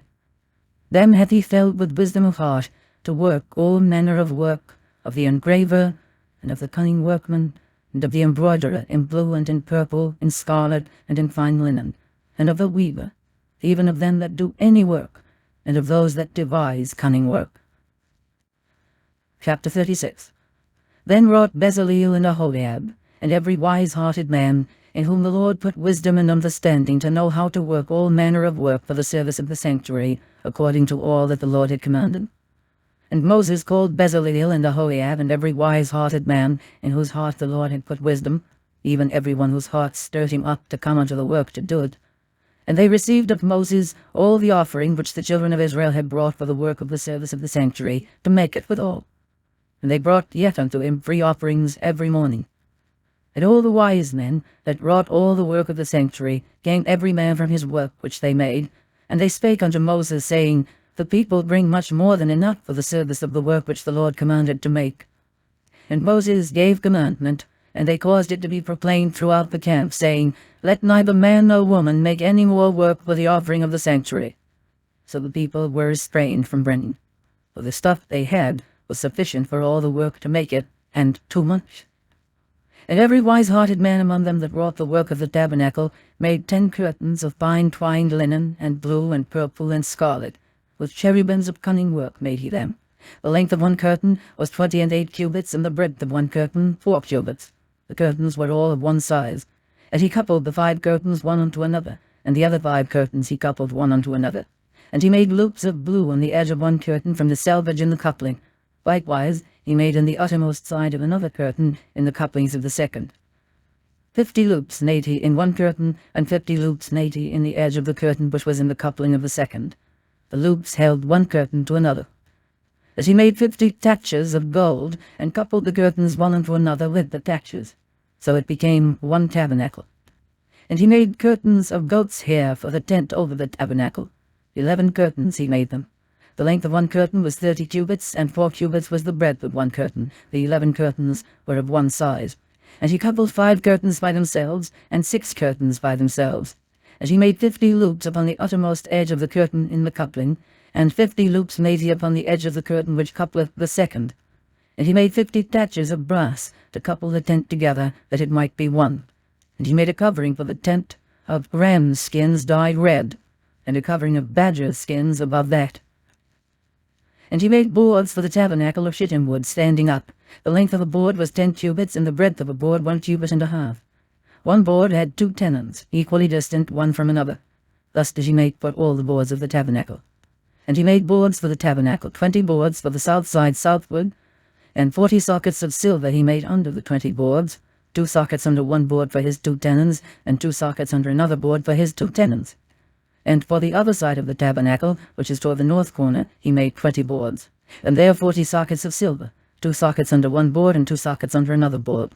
And for the sides of the tabernacle westward he made 6 boards, and 2 boards made he for the corners of the tabernacle in the 2 sides. And they were coupled beneath, and coupled together at the head thereof to 1 ring. Thus he did to both of them in both the corners. And there were 8 boards, and their sockets were 16 sockets of silver, under every board 2 sockets. And he made bars of shittim wood, 5 for the boards of the one side of the tabernacle, and 5 bars for the boards of the other side of the tabernacle, and 5 bars for the boards of the tabernacle for the sides westward. And he made the little bar to shoot through the boards from the one end to the other. And he overlaid the boards with gold, and made their rings of gold to be places for the bars, and overlaid the bars with gold.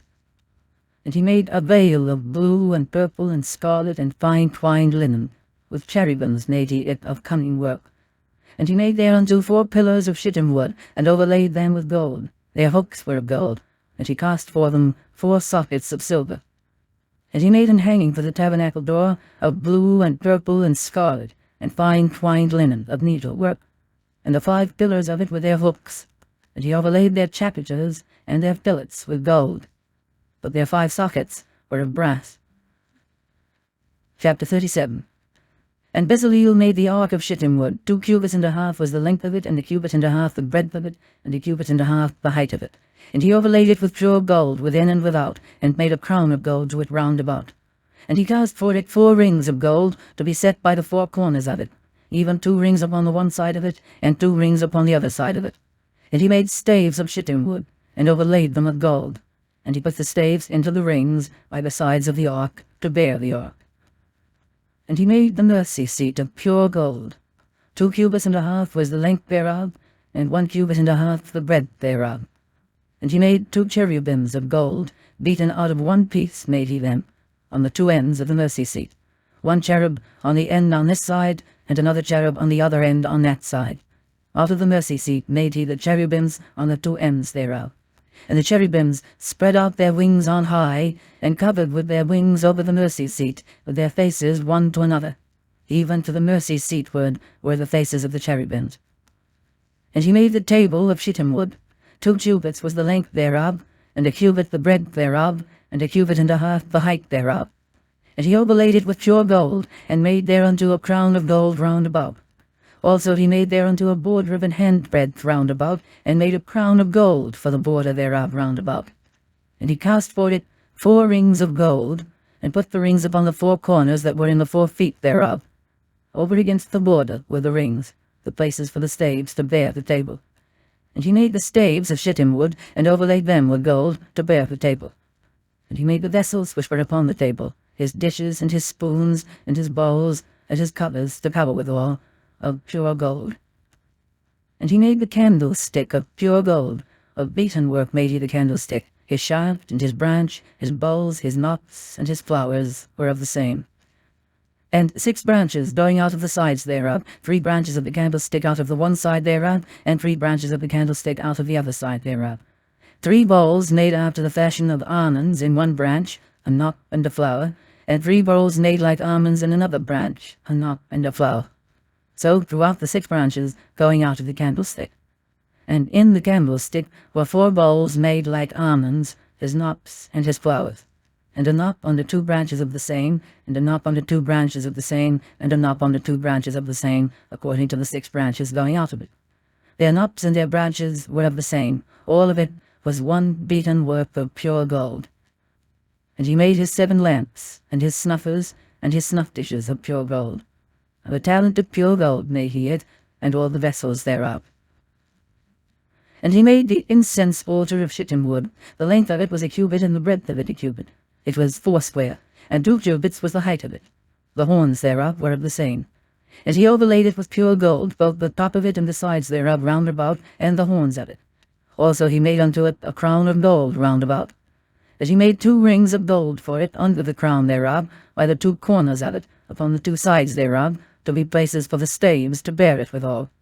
And he made the staves of shittim wood, and overlaid them with gold. And he made the holy anointing oil, and the pure incense of sweet spices, according to the work of the apothecary. Chapter 38. And he made the altar of burnt offering of shittim wood. 5 cubits was the length thereof, and 5 cubits the breadth thereof. It was foursquare, and 3 cubits the height thereof. And he made the horns thereof on the 4 corners of it. The horns thereof were of the same, and he overlaid it with brass. And he made all the vessels of the altar, the pots, and the shovels, and the basins, and the flesh hooks, and the firepans. All the vessels thereof made he of brass. And he made for the altar a brazen grate of network under the compass thereof beneath unto the midst of it. And he cast 4 rings for the 4 ends of the grate of brass to be places for the staves. And he made the staves of shittim wood, and overlaid them with brass. And he put the staves into the rings on the sides of the altar to bear it withal. He made the altar hollow with boards. And he made the laver of brass, and the foot of it of brass, of the looking glasses of the women assembling, which assembled at the door of the tabernacle of the congregation. And he made the court. On the south side southward the hangings of the court were of fine twined linen, 100 cubits. Their pillars were 20, and their brazen sockets 20. The hooks of the pillars and their fillets were of silver. And for the north side the hangings were 100 cubits. Their pillars were 20, and their sockets of brass 20. The hooks of the pillars and their fillets of silver. And for the west side were hangings of 50 cubits, their pillars 10, and their sockets 10, the hooks of the pillars and their fillets of silver. And for the east side eastward 50 cubits. The hangings of the one side of the gate were 15 cubits, their pillars 3, and their sockets 3. And for the other side of the court gate, on this hand and that hand, were hangings of 15 cubits, their pillars 3, and their sockets 3. All the hangings of the court round about were of fine twined linen.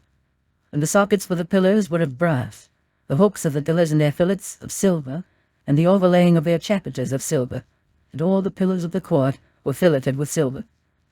And the hanging for the gate of the court was needlework of blue and purple and scarlet and fine twined linen, and 20 cubits was the length, and the height in the breadth was 5 cubits, answerable to the hangings of the court.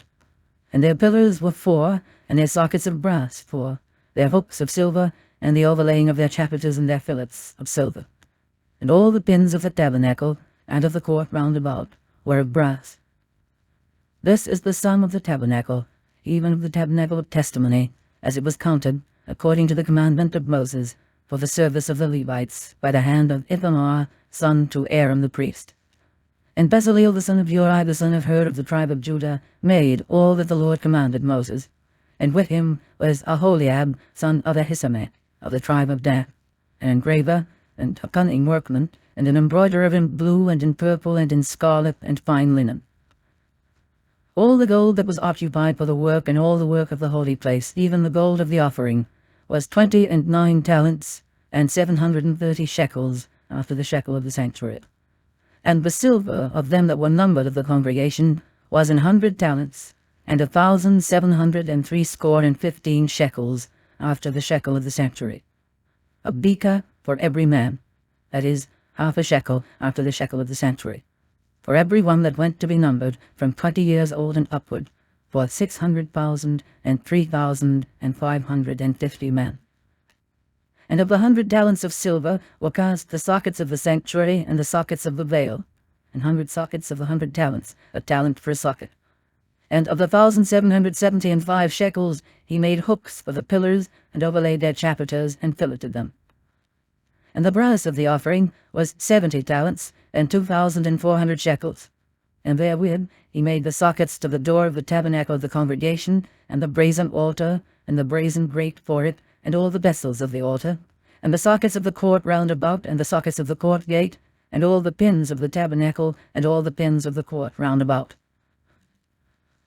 Chapter 39.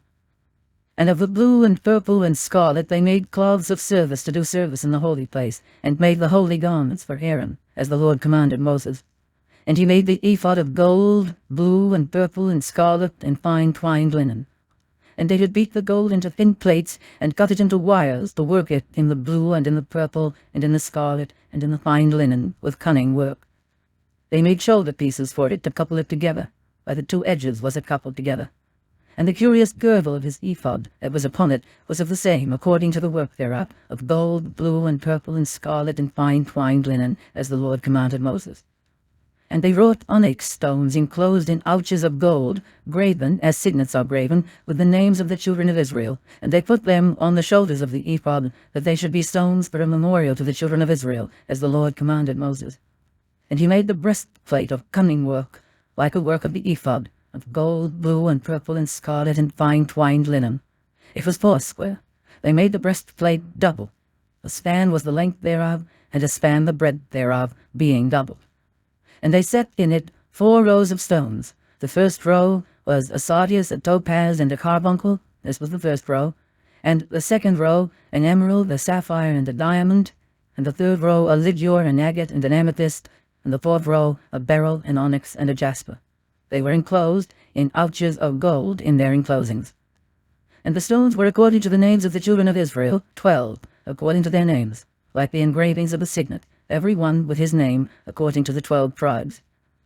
And they made upon the breastplate chains at the ends of wreathen work of pure gold.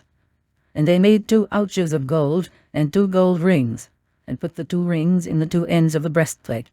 And they put the 2 wreathen chains of gold in the 2 rings on the ends of the breastplate. And the 2 ends of the 2 wreathen chains they fastened in the 2 ouches, and put them on the shoulder pieces of the ephod before it. And they made 2 rings of gold, and put them on the 2 ends of the breastplate upon the border of it, which was on the side of the ephod inward. And they made 2 other golden rings, and put them on the 2 sides of the ephod underneath, both the forepart of it, over against the other coupling thereof, above the curious girdle of the ephod. And they did bind the breastplate by his rings unto the rings of the ephod with a lace of blue, that it might be above the curious girdle of the ephod, and that the breastplate might not be loosed from the ephod, as the Lord commanded Moses. And he made the robe of the ephod of woven work, all of blue, and there was an hole in the midst of the robe, as the hole of an habergeon, with a band round about the hole, that it should not rend.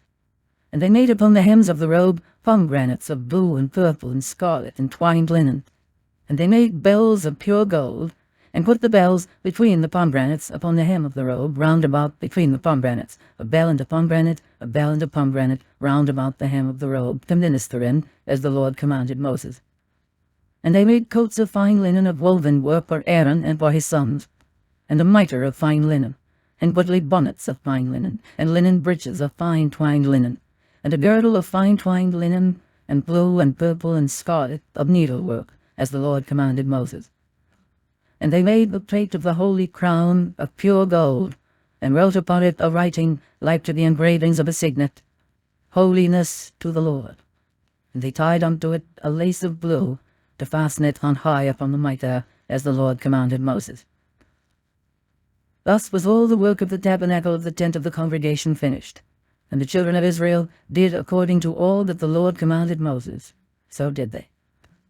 And they brought the tabernacle unto Moses, the tent and all his furniture, his taches, his boards, his bars, and his pillars, and his sockets, and the covering of ram skins dyed red, and the covering of badger skins, and the veil of the covering, the ark of the testimony, and the staves thereof, and the mercy seat, the table and all the vessels thereof, and the showbread, the pure candlestick with the lamps thereof, even with the lamps to be set in order, and all the vessels thereof, and the oil for light, and the golden altar, and the anointing oil, and the sweet incense, and the hanging for the tabernacle door, the brazen altar, and his grate of brass, his staves, and all his vessels, the laver, and his foot, the hangings of the court, his pillars, and his sockets, and the hanging for the court gate, his cords, and his pins, and all the vessels of the service of the tabernacle, for the tent of the congregation, the cloths of service to do service in the holy place, and the holy garments for Aaron the priest and his sons' garments to minister in the priest's office, according to all that the Lord commanded Moses. So the children of Israel made all the work. And Moses did look upon all the work, and behold, they had done it as the Lord had commanded, even so had they done it. And Moses blessed them. Chapter 40. And the Lord spake unto Moses, saying, On the first day of the first month shalt thou set up the tabernacle of the tent of the congregation, and thou shalt put therein the ark of the testimony, and cover the ark with the veil. And thou shalt bring in the table, and set in order the things that are to be set in order upon it. And thou shalt bring in the candlestick, and light the lamps thereof. And thou shalt set the altar of gold for the incense before the ark of the testimony, and put the hanging of the door to the tabernacle. And thou shalt set the altar of the burnt offering before the door of the tabernacle of the tent of the congregation. And thou shalt set the laver between the tent of the congregation and the altar, and shalt put water therein. And thou shalt set up the court round about, and hang up the hanging as the court gate. And thou shalt take the anointing oil, and anoint the tabernacle, and all that is therein, and shalt hallow it, and all the vessels thereof, and it shall be holy. And thou shalt anoint the altar of the burnt offering, and all his vessels, and sanctify the altar, and it shall be an altar most holy. And thou shalt anoint the laver and his foot, and sanctify it. And thou shalt bring Aaron and his sons unto the door of the tabernacle of the congregation, and wash them with water. And thou shalt put upon Aaron the holy garments, and anoint him, and sanctify him, that he may minister unto me in the priest's office. And thou shalt bring his sons, and clothe them with coats. And thou shalt anoint them, as thou didst anoint their father, that they may minister unto me in the priest's office. For their anointing shall surely be an everlasting priesthood throughout their generations. Thus did Moses. According to all that the Lord commanded him, so did he. And it came to pass in the first month, in the second year, on the first day of the month, that the tabernacle was reared up. And Moses reared up the tabernacle, and fastened his sockets, and set up the boards thereof, and put in the bars thereof, and reared up his pillars.